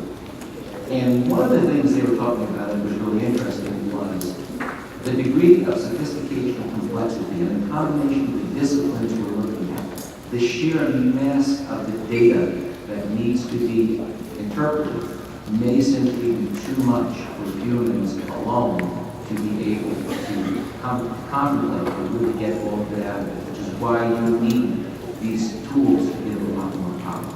So from that perspective, in terms of drug discovery and development, these are some major themes that I think are the foundation of where we're going from here. Of course, there's lots of other applications out there, but I'm going to leave my comments there and turn it over to my colleagues to elaborate. Thank you. I'm going to get a little cheeky. Why do we even talk about life sciences? Why is that different than all the other sciences that we love to get rid of? Chemistry, physics, mathematics in the same profile. Why is it something has to be carved out as different? Well, part of the problem up until now is it's just too complicated. We didn't really understand the complex biochemical processes by which things become ingredients. Which you heard earlier. We decoded the human genome. That's just step one.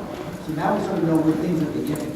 We're beginning to unravel the complicated biochemical sequences that give rise not only to normal behavior, but to atmosphere. We're beginning to understand how that turns into surface chemistries on cells that allow us to differentiate a rodent cell, a tumor, a cancer cell, and a conventional, and then train our own immune system to recognize that as an invader rather than as a benign or normal system.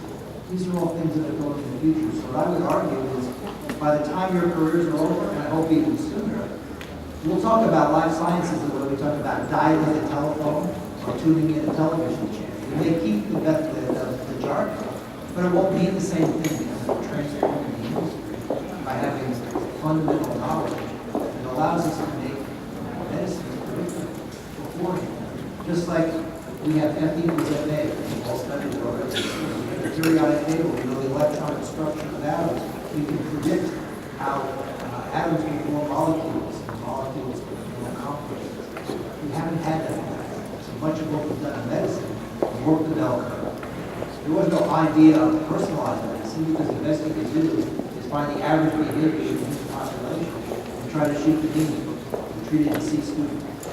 But what about the year variation week to year? We had no technology to understand what is the genetic makeup in you that makes a treatment ineffective for you while it's effective for 75% of the population. We may find in time that many drugs that didn't get to market would be perfect for 10% of the population, but only who they were ahead. This is where the exciting convergence of understanding biochemistry, molecular biology, advanced analytics, data analytics that allow us to essentially figure out a formula before we know what people's everything. If we're able to cover the landscape of behavior and use analytic patterns to extract out of that an underlying repeated behavior, and we don't necessarily have to have a theory ahead of time. We can develop a theory based on evidence. There are many industries that work beautifully before we have on that kind of a correlation. Science correlation. This is the future, I think, that is in front of us. And all medicine, and they're all remedies. We've got a lot of work to do.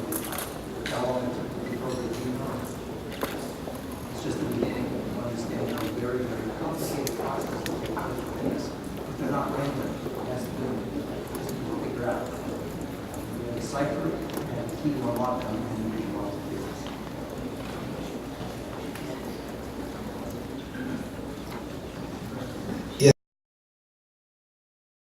In the healthcare, one of the things, the other aspect of AI and machine learning, how that can help consumers right? So that's a whole different area where if AI and machine learning is helping automotive industry, right? We have certain patterns and habits. How can we utilize the technology, track those patterns and help? Because there are a lot of statistics shows that there are about 40% of the prescriptions are not getting filled.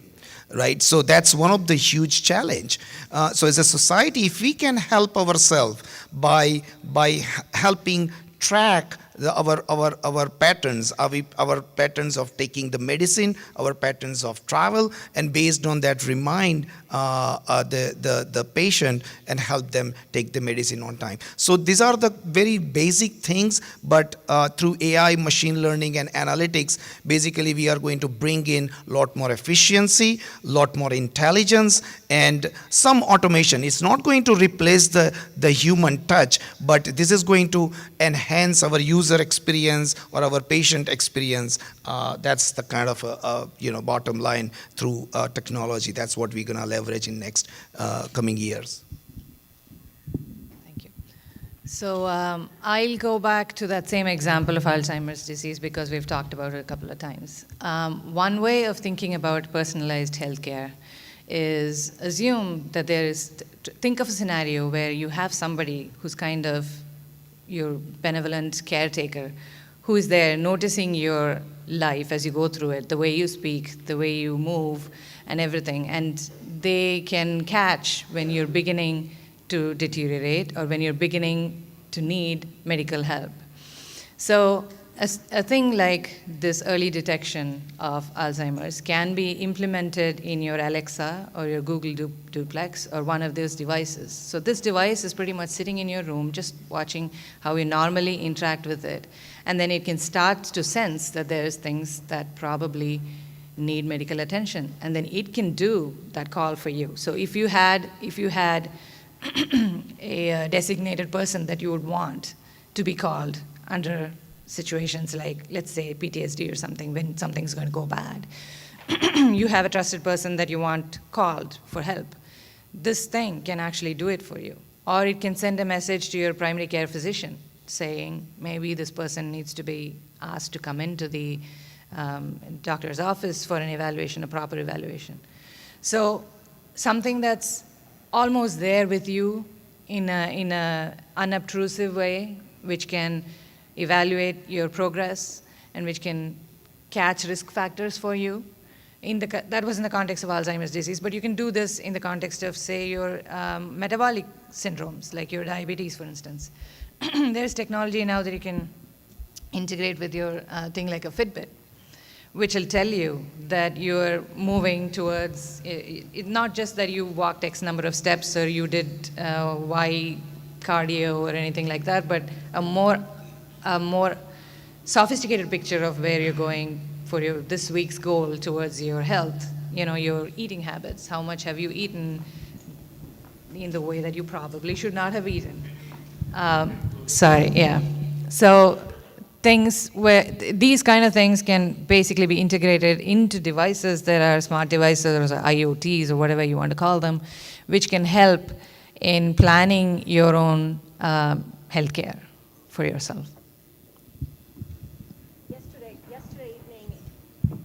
Yesterday evening at NJIT, we had a talk from a futurist, C.K. Curley, and she was talking about robotics and artificial intelligence, and to really pick up on the point that was made. Many times you go to the physician for your annual checkup, and they take your blood pressure and they measure some vital signs.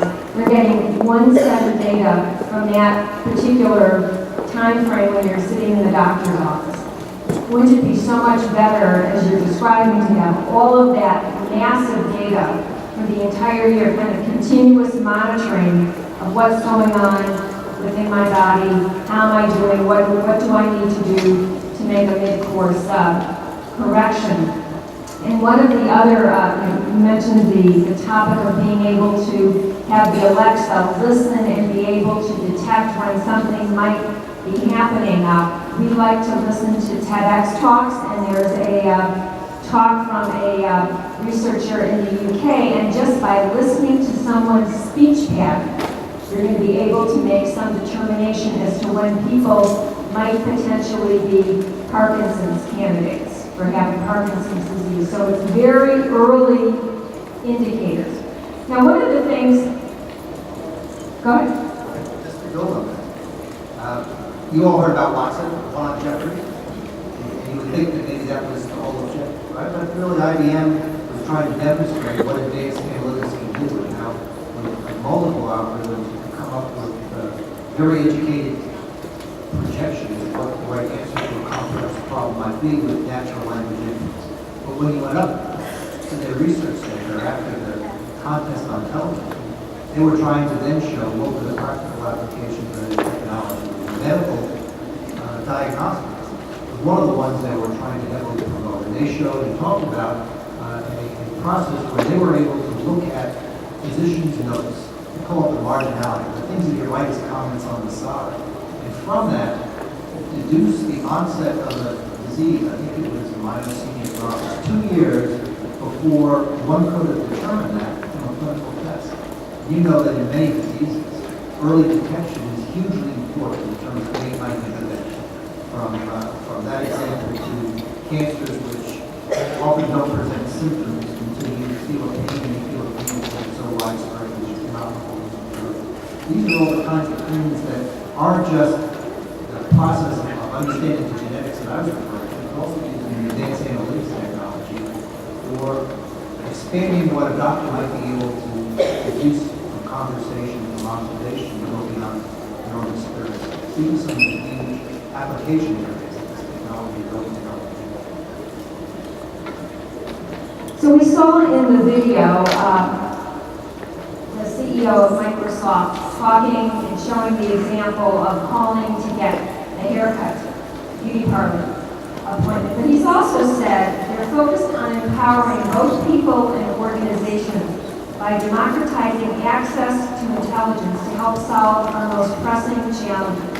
To do this, we're infusing artificial intelligence into everything we deliver across our computing platforms and experiences. So we're saying all of this data should not be locked up in a library that only special people get access to those books. We really want to make all of the information available to everyone. And I'd like some comments and feedback relative to the quote from the CEO of Microsoft about making information available to everyone to use to help solve the problems. And we have to kind of balance that on the other side with some of the privacy concerns that we have been seeing and some of the regulations that have been coming out of the EU and elsewhere about who's going to get access to that data.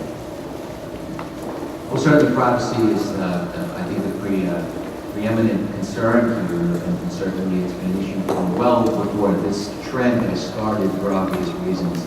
But as more and more data, what we call now the information age, has become available, and it's more widely and easily disseminated, that presents much higher risk levels that we need to be mindful of. So the information, again, can be managed. It can be very, very useful for those of you who wear Fitbits and the like.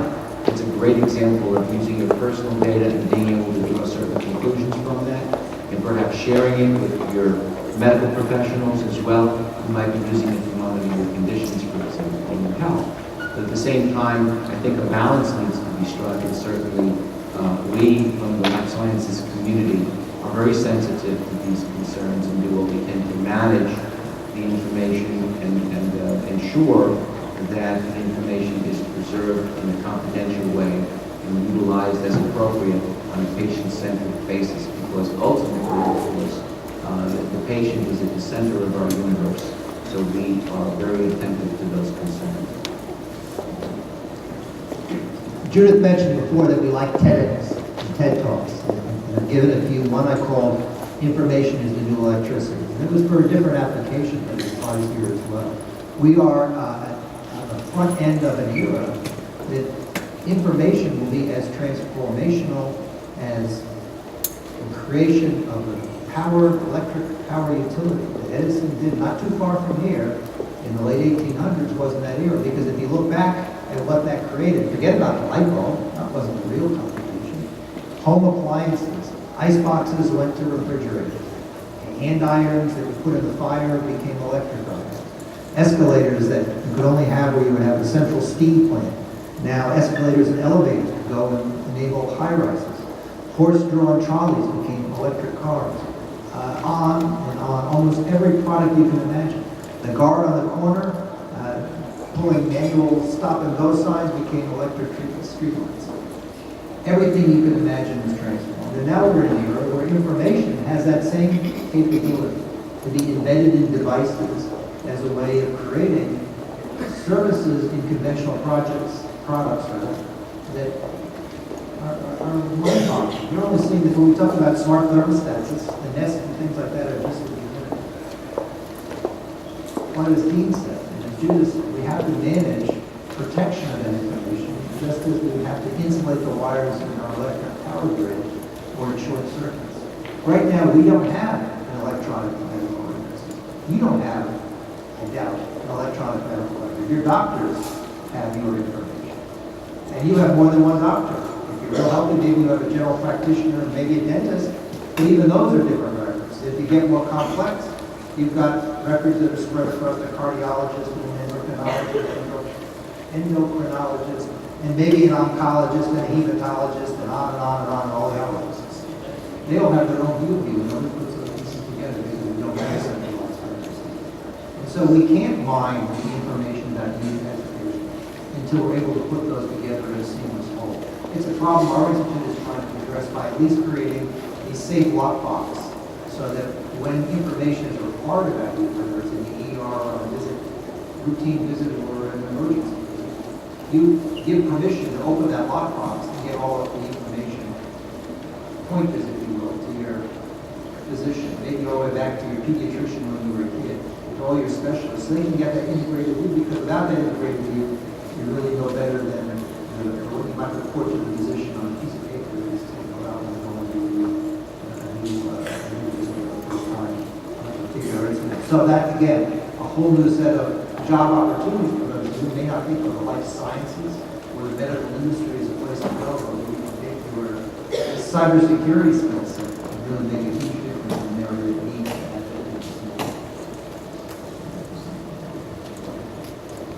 So yeah, I agree with you. The data security, why we are collecting data? We are collecting data for collaboration, exchange of information. And when it comes to collaboration, the most important piece is how do we control that access of data to different stakeholders? That's always going to be a challenge. And so it's a combination of managing the processes and then implementing those processes, identifying those security checkpoints, and make sure the right person is getting the right information for right time. And that's what is making this whole healthcare databases and systems more complex. In our case, we have developed this technology to teach children with autism, where there is an evidence-based intervention method, applied behavior analysis, which is all about collecting data. And now the question is, once we collect the data, where do we store it? How do we share this, and how do we utilize this information? Similarly, we work with a lot of individuals with disability and on the spectrum for employment.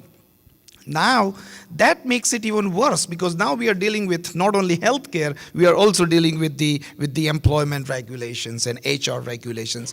So as we start utilizing data, managing the data will become more and more complex. So that's an amazing opportunity for these future leaders and students and innovators in this room, where you can tap into that part of the industry or the career path, and that's can be amazing opportunity for you guys. Thank you. So I would like to add to that concern, the general concern of privacy and security of your data. So from a technological perspective, from just being a cryptographer and security person, even if you take a piece of data and remove identifying factors, obvious identifying factors from that piece of data, and give it to somebody because they wanted to crunch some numbers and get some information about you which doesn't identify you personally, there are ways in which people can infer who this person was. So in order to not have that happen, there is a whole area of research called privacy-preserving data mining. So this kind of data mining, this kind of number crunching, and this kind of sharing of data makes sure that you cannot do that backward inference of who this person is or what their demographic is beyond what is needed just for that purpose that you're using. So that is another area that will definitely be important when you're thinking about HIPAA regulations and everything else, and actually sharing that data between so many. It's really an important point that was just brought out, that each of the specialists has a different view of you, but the gestalt, no one has that. And that is the most important thing, because you are an individual with all of these parts, and just because you fix one part, one broken part, something else breaks, that doesn't work so well. So in the general overall sense. So we should get to the point where we can actually share and use this data, but we have to be, we should talk to this other group of people who are working on things like privacy-preserving data mining, because this is why I think very strongly that having these strong boundaries that we are this kind of scientists and this kind of engineers and we don't talk to these other people is not going to serve us anymore going forward. We're going to have to make that bridge. We're going to have to talk across the aisle to each other. And on a very related note, in 2016-2017 academic year, I was on a Jefferson Science Fellowship at the Department of State. I was a science and technology advisor to the Department of State, US. And in this role, I happened to go to the United Nations, where there was a conference on AI for good. And lots of people in lots of countries are thinking about another angle of data. Who owns this data? Not just in the sense of privacy, but in the sense of making money off of that data. So there are some countries who are very concerned that their data, the data of the people in that country, are being used by other nations that can make money off of it by building apps and other things, but these people aren't getting any share of that. So there is a view that data is the new crude oil. So who is mining it? Who's making the money off of it? And who is, who should benefit from it? How should we equitably share the wealth that we make out of these data? So that's another interesting point as well. So even humanities and people who work in law will be touched by these kind of questions in your healthcare profession.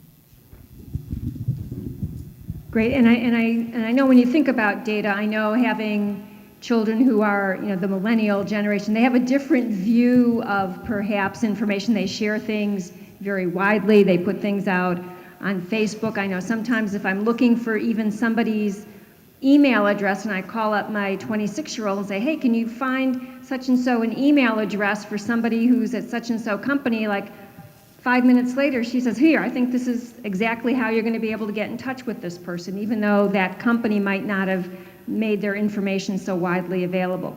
I'd like to switch gears a little bit and talk about the state of New Jersey. As I said, New Jersey has been historically known as the medicine chest of the world. We had a lot of drug development, a lot of companies started here. Don can talk eloquently about some of the historical background of the companies, the Johnson brothers who started here. What do we need to do within New Jersey? And we've got people who are representing large companies, academics, startups and smaller institutions. What do we need to do to retain our place within the life sciences ecosystem? Many times you hear companies saying, or regions saying, we want to be the next Silicon Valley, and everyone was trying to replicate what was happening out in California. And we hear now a lot of places are trying to replicate and be the next life sciences hub. What do we need to do to ensure that New Jersey retains its position as a strong life sciences ecosystem? Well, Judy, I'm glad you inserted the word retain, because certainly let there be no doubt that New Jersey does remain a life sciences leader in the United States and in the world for that matter.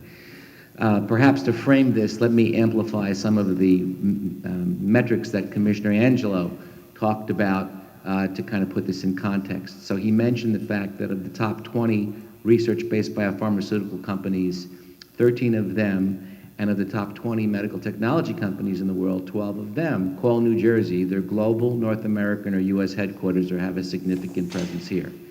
Now, I went to law school because they said there'd be no math, but even I could figure out that means we have more than anybody else. And so clearly, New Jersey is and remains a nerve center. When you translate that and globalize the numbers, and you include not just the literal figures that were cited before for industry-specific categories, when you globalize them to include what we like to call in the corporate world the surround space, meaning the other support industries that draw their livelihood and lifeblood from our industry, many of which present good opportunities for those of you who may or may not be particularly interested in working specifically in the industry directly. You globalize that.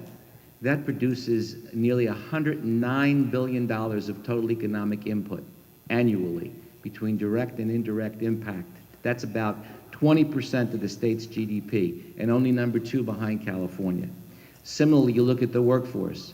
To amplify the number that the commissioner used for work, if you roll that out and talk about the direct and indirect jobs for which this industry is accountable in New Jersey, it pushes that number over 425,000, or roughly 10% of all the jobs in the state of New Jersey are attributable directly or indirectly to this industry. So when you think about those numbers and you add to it the fact that these companies continue to invest heavily, they spend about $1.5 billion on capital spending every year, you see that we have a huge installed base that gives us a great foundation, but we can't rest on our laurels and our legacy. We have to look forward. And certainly through the auspices of organizations like Hinge, our job is to be advocates for the industry to our state and federal elected officials. You know, we often say that what we want to do with New Jersey is have our elected officials, state and federal, view the life sciences industry like the elected officials in Michigan view the automobile industry, Texas and Louisiana view oil and gas, and the Midwest states view agribusiness. It's the home industry, and we need to be mindful of that, and we need what we can do to nurture and grow it here in New Jersey. That requires a unified messaging, which we continue to work on, and we look forward to working with the new leadership in the legislature and Governor Murphy to try to do that, and also to recognize that we've got intense competition, as Judith mentioned, from other states, in particular California, North and South, which are 2 different hotbeds, Massachusetts and North Carolina in particular, in addition to New Jersey. So we have a lot of work to do, but a lot has been done, and I'm encouraged by the fact that we've got a very solid foundation upon which to build, and also look forward to having many of you continue to replenish our outstanding and highly educated workforce as you come into it. Turn it over to Don.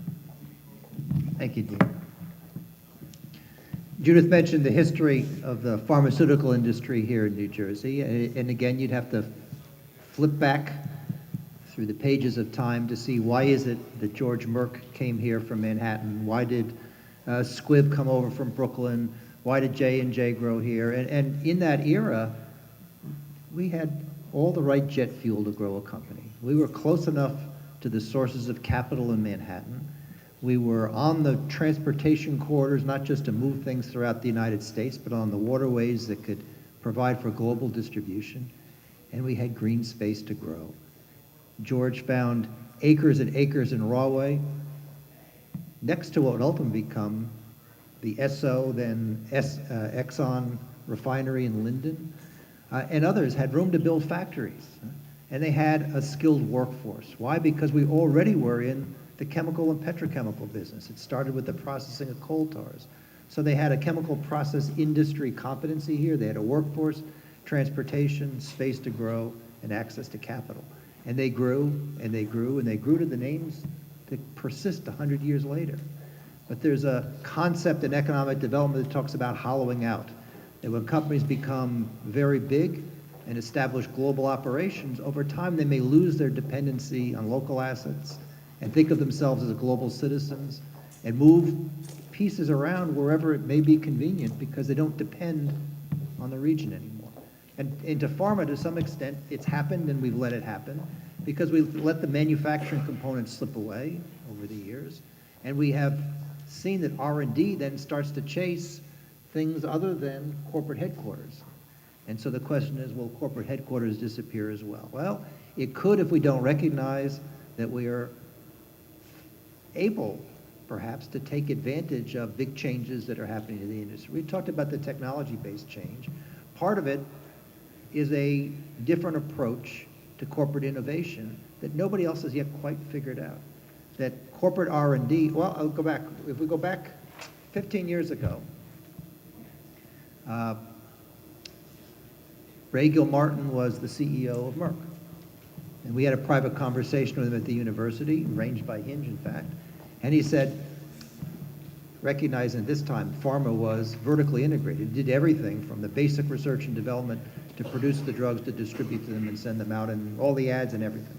He said, I predict that in a decade, we'll look more like the automotive industry than we will the current pharma industry. And by that he meant that we will be a supply chain company. Our job will be to bring the drugs to market, but everything else will be outsourced to a complex chain of participants. It seemed pretty outrageous. And now we look and we see that there are contract manufacturing organizations, as Big Pharma took its manufacturing and sold it off to companies whose names are not name brands that you would know, but are big companies that control the manufacturing. Clinical research organizations that do the trials on that, and even outsourcing now research and development, whether it's to R&D enterprises or to universities. The point is that in today's economy, merger and acquisition has substituted for R&D. Companies are looking for mature products and ideas that they can grab and bring to market because of the huge cost and the high failure rates that Dean cited. And it's true not just in the medical field, but in many other fields, in fact, most other fields. So how can we take advantage of that? It's very difficult to find a small company with exactly what you want, or to wait for that success and stand in line with your competitors. So one of the things that we are doing, and we hope New Jersey will recognize, is the need to breed little breeder reactors, to create little breeder reactors around different technology bases. So we bring together communities of small companies that can share expensive infrastructure, whether it's laboratory equipment or pilot scale production equipment. Startups can't afford to be doing this out of their back pocket. It's not like being in the basement and writing an app that becomes a game that goes global or viral. These are very infrastructure intensive industries. We can help support that by creating pockets, and then by bringing in the big companies to, if you will, shop in a supermarket that's now very specialized in their interests. We know that companies want this. We see companies like J&J creating J Labs, which is their own attempt to be able to do this on their own. And now we think that we can leverage that model and be ahead of everybody else, and that is something that we can do to anchor firmly our big pharma companies to stay here, not just for the next year, but for the next century. So far, what we heard is all related to talent, right? And talent has two components. How do we build talent, and how do we attract talent? Building the talent is, NJIT and Rutgers, they've been, and Stevens Institute, they are doing amazing job. But there are mainly three stakeholders who can play a key role. One is corporations, as Don mentioned. Corporations, they can play a key role. There is government, and third is education institutes. Now, one of the things which we just heard about J Labs, that's the model. So there are a lot of initiatives, incubator programs happening, but as Don mentioned, the corporations, they have the infrastructure, they have all the technology, the human resources, and they know what the market needs. But what they don't have, or their challenge, is promote innovation, and that's where their limitations are, and where the entrepreneurs can play a key role, where they come in with the idea, and corporations, they provide all the support and what they need to make that idea to the reality. So, for example, Verizon has this one of the competition called Verizon Powerful Answer Award. What they do is they call this idea harvesting. You go and pitch an idea which will help them grow their business and which will solve a societal problem. And we participated in 2014. They got 14 100 ideas from all over the world, about 35, 40 countries. They pick few ideas and they nurture and expand those ideas into the reality. Those kind of initiatives, doesn't matter if it's the life sciences or any industry.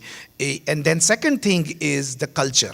How do we build that culture, entrepreneurial culture in corporations and through partnerships, small businesses? That's what is going to take us to the next level. Just to add to this culture dialogue, Boston has now started to emerge as one more of those tech hubs where the culture is becoming more entrepreneurial. So one other way of doing this would be to engage with the university folks, which most universities have now an entrepreneurial wing. They have a research and entrepreneurship office. So having more interactions between these R&E offices in universities and the bigger companies and the state authorities might be a great way for us to start identifying young companies that are too tiny to take on big scale problems, but have the innovation and the ability to absorb risks, to talk with these bigger giants, so to speak, in the business, and then come up with a solution that would work for everybody through industry affiliates programs, whatnot. But all of these can have a breeding ground to develop if we had these kind of meeting points where we can exchange these ideas.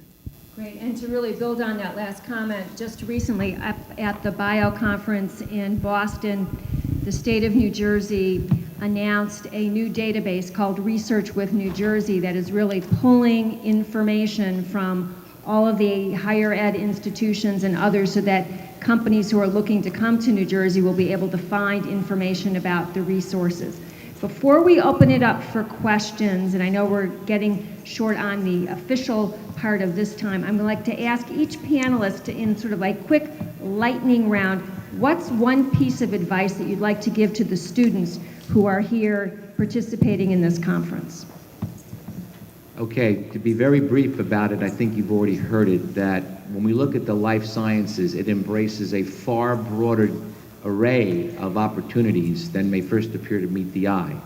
Keep that in mind as you think about your career paths and future opportunities in terms of where you think right now you might be thinking about going and where you ultimately will end up.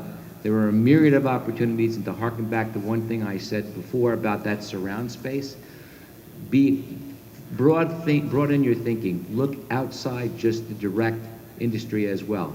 Think about places like contract research organizations and other places that may provide very significant and meaningful opportunities for you going forward. Do everything you can to engage in activities like this, what I'll call extracurricular, out of the classroom activities, science Olympiad, chemical Olympics, I mean, there are just so many of these things going on, that whether they're through your clubs, because these are the things that will help you better understand how to apply what you're learning in the classroom to the solution of real problems. And from that, you can then figure out what you like and what you don't like. And don't obsess about what your career will be like then 60 years from now. If you have a good hold on what you think you'd like to do, it'll motivate you through college studies. And if you get your hands on a great starting position, you can move anywhere you want in an organization after that. Try your best to manage your weakness and focus on your strength. Follow your passion. Try to find something which you love. Just keep on doing it and you will be successful. World of work is changing. In US, there are about 47 million jobs or 47 employees corporations are looking for, out of which 33 million jobs are because of the baby boomers retiring, and about 14 million jobs are totally new jobs because of the automation and artificial intelligence. So there are going to be amazing job market. There is going to be amazing job market by 2025. And I call this by 2025, world of work is going to change. So just keep your passion going, do your best, and all the best. So I would say the jobs are changing, and it's also an arena where you're not looking at one focus area only. So I would say whatever it is you're focusing on, get a deep foundation on that, but always keep your finger on the pulse of what else is happening on satellite industries. Like if your passion is on your law kind of things, look at what's the intersection between what you're doing, what you love most, and this other place. Keep your hands on that. There are so many universities that now offer immersion programs where you can basically go to the research labs of faculty and you can spend a few weeks following researchers, looking at what's possible out there, which gives you more ideas of what you would want to do. So I'd say don't write off technology just because, the app and things, just because you're in life sciences or vice versa. It's always good to know what else is going on, things that you don't normally work with. Great. Do we have time for questions from the audience?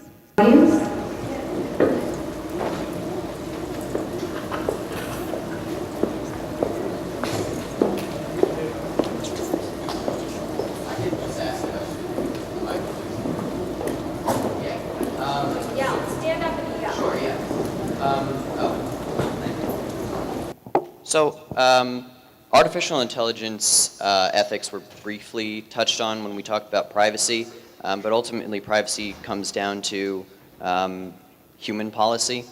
I'm wondering how you think healthcare ethics in general will change when a computer says this patient has a minimal chance of survival, or something along those lines. How do we determine the line where technology can make those decisions for us?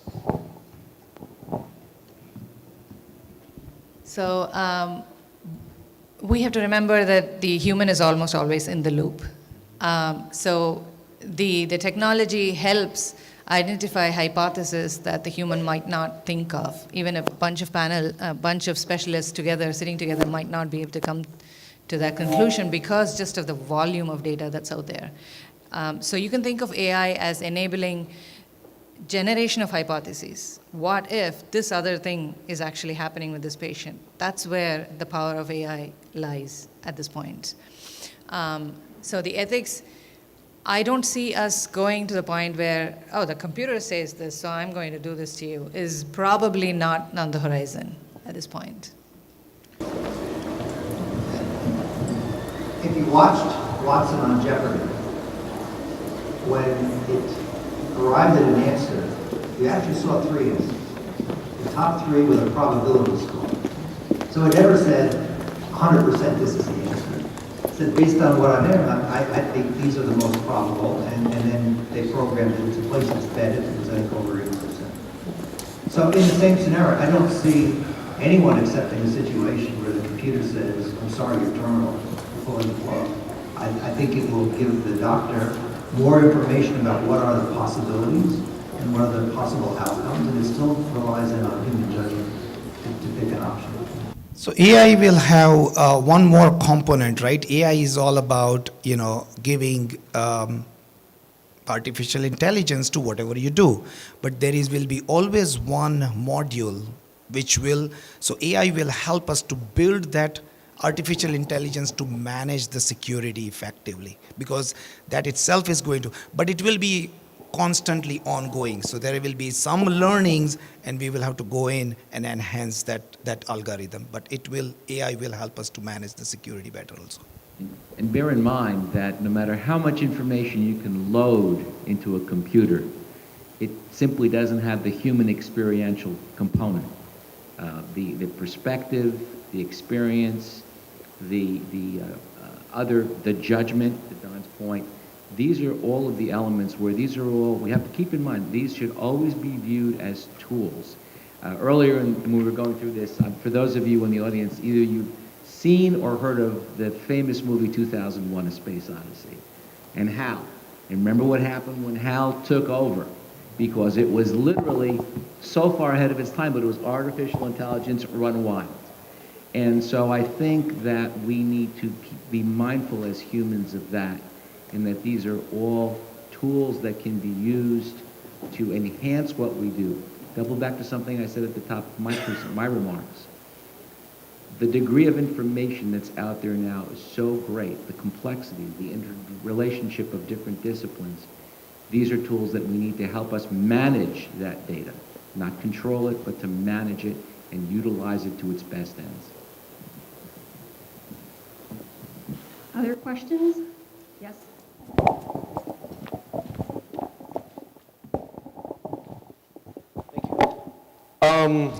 Excuse me. Do you think we'll arrive at a point where AI can be trusted to be alone in settings where humans can't go? An example would be like in a war setting, where doctors can't necessarily go in, but AI can be trusted to be left alone and help the injured. Well, certainly if conditions are such and you have a tool, again, using it as a tool, if the circumstances are too perilous to send in humans or have other circumstances, if there's a high toxicity or some very infectious disease, certainly you would be able to use it. They do that now with robots. Robots are often sent into situations like that. And then at the same time, over time, you would have to try to analyze what that particular data source produced and then see where it would take you in terms of the decision about treatment or otherwise. But certainly, I mean, to me, it's an extension of a lot of the things we're already doing, we've been doing for a long time. Yeah, I'm not sure I have much to add. I think if you were to flip back 10 years ago, maybe that's difficult, who would have imagined self-driving cars? That's science fiction, right? And yet they're on the road. And there'll be hiccups along the way, but I'm quite sure that by the time I want one, which is not that far down the road, they'll be available. So AI will definitely progress and get better. I don't know that it's binary, where you go from a human and then replace that with an autonomous entity in any of these applications. It'll be a combination. So you may have battlefield corpsmen who are in communication with a doctor who's somewhere behind the lines. And over time, as systems get smarter and smarter, they can assume and take on routine tasks. And we leave then the higher order ones for things that can't be handled by the AI. Yes, it will be always a combination, but there are some tasks which AI can manage on their own, and it will become better and better as we progress. But the most important challenge, what on the fear, personally, I feel, is how do we keep it balanced between the human skill and human touch and human interaction for that task versus giving the full control to AI. That is going to be a little bit challenging, and maybe there will be a career there. There will be some professionals who will talk about this and say, if you are developing innovative solution, make sure that you keep this component for humans to do and make sure you automate that part of it. So that can be also another area of expertise can be developed in future. I don't have a whole lot to add. It is pretty much the same thing. When you treat a person, you're always looking at do no damage. It's an optimization problem, trying to find what can you do that doesn't hurt too many people and gives the maximum help to that person. So if a robot or an AI has to do that job and it's the only thing that can do it, I would think that is what we would do.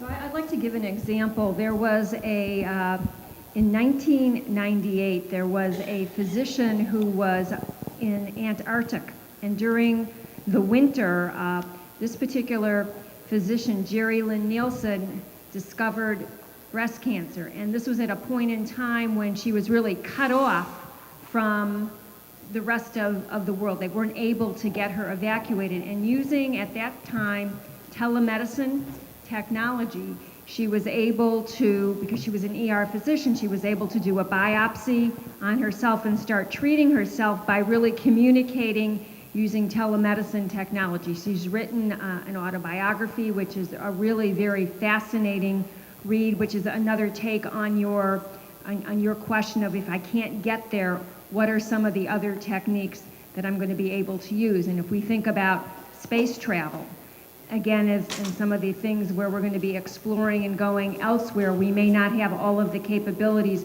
right there. How are we able to use sensor technology, communications technology to be able to do those things under guidance of the experts who are remote? Other questions?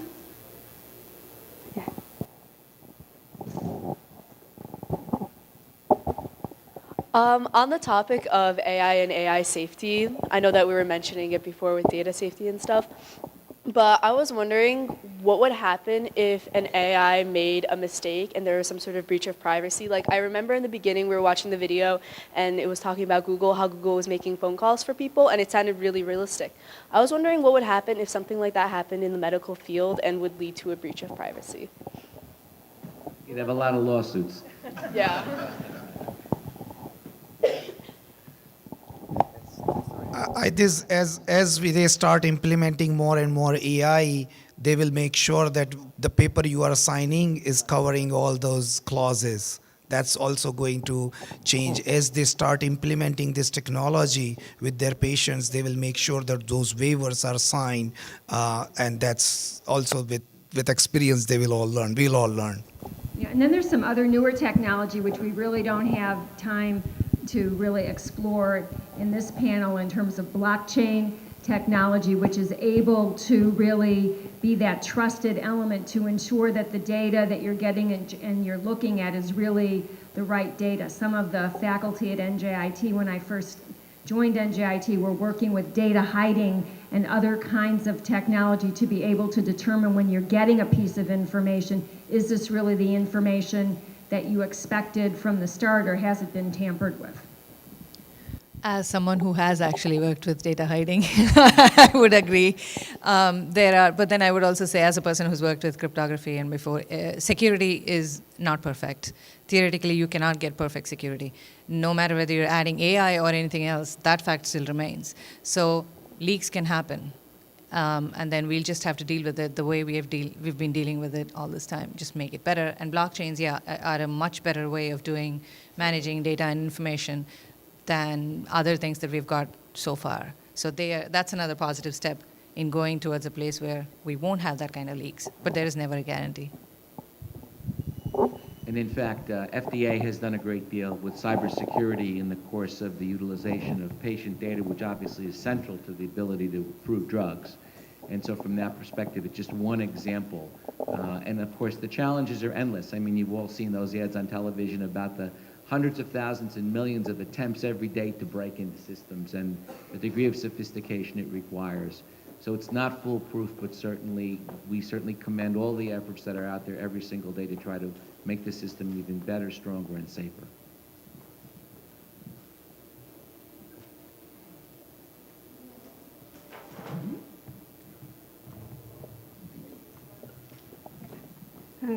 Thanks, everyone in the panel.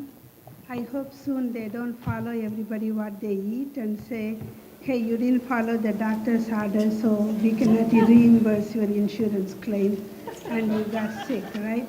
So we just don't want that to happen soon. Thanks, everyone in the panel, and it was a good discussion. So before we move on to our lunch and the demo, there is a slight change in our agenda. So we are going to distribute some certificates and awards to the school who had helped us with all of the great research posters.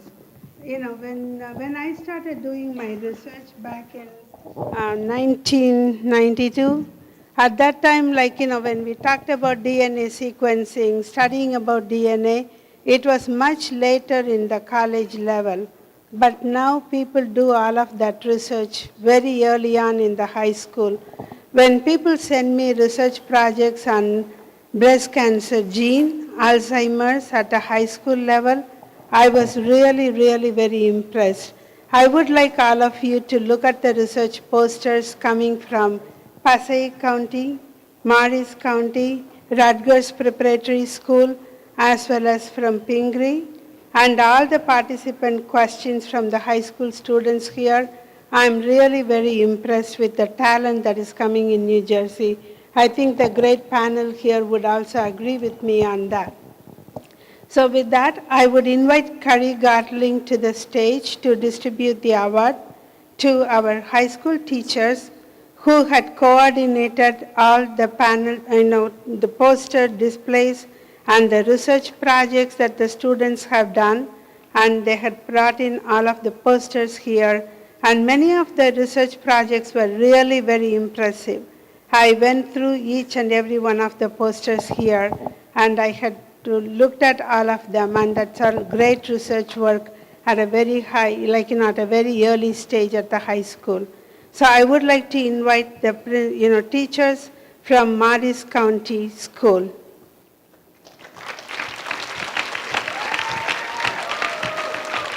You want to come on?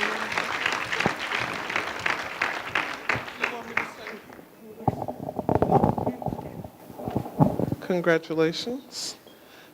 Presented to Morris County School of Technology, participation in the Innovation Showcase Life Sciences Industry Summit. Thank you. Congratulations. No handshake. Oh, yeah, thank you. I'm It's for your students. so much.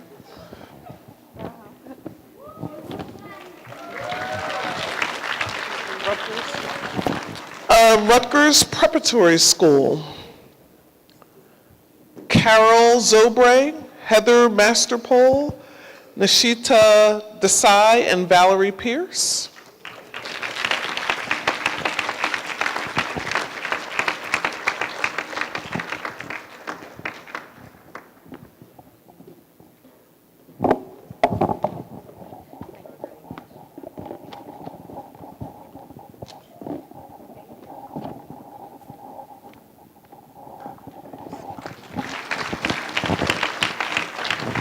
Passaic High School, Jennifer Welch and Sergio Martinez.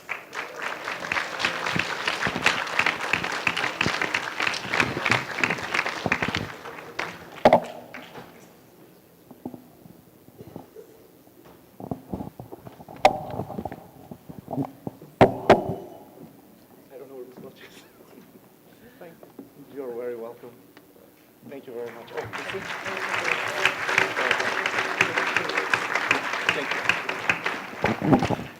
And the Pingree School, Jeffrey Jenkins.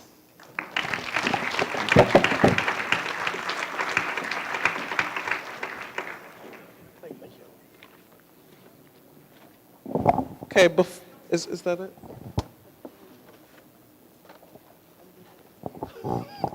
We also would like to thank the panelists today for participating.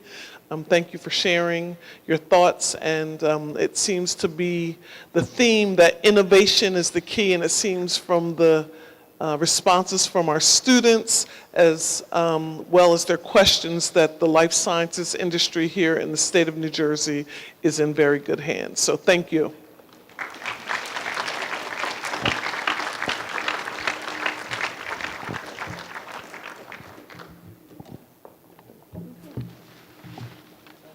Sorry about that.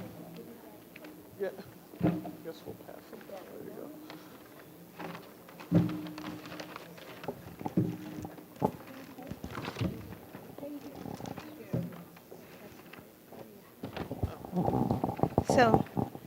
So we are going to open up the lunch and the demos. We have Liberty Science Center with some hands-on activities. There are demo projects from Dr. Subbulakshmi's lab and Dr. Sangya Verma's lab, digital dentistry and 3D printing. And please walk through all of our posters. I would like to thank the panelists as well as all the schools. But last but not the least, this program would not have happened without the great work behind it from all of my staff, especially Joseph, Zakir, Garrett, Sumi Dinesh, and Shreya Parikh, and who coordinated everything with the schools. Zakir worked with the employers, and Joel Thomas, and all of the life sciences team. And backbone to that is all of my healthcare talent team led by Aarti Chowdhury, Kritika, Lisa, and everybody, Colleen, and all of them. So everyone together, put together every bit of the work that you can see today.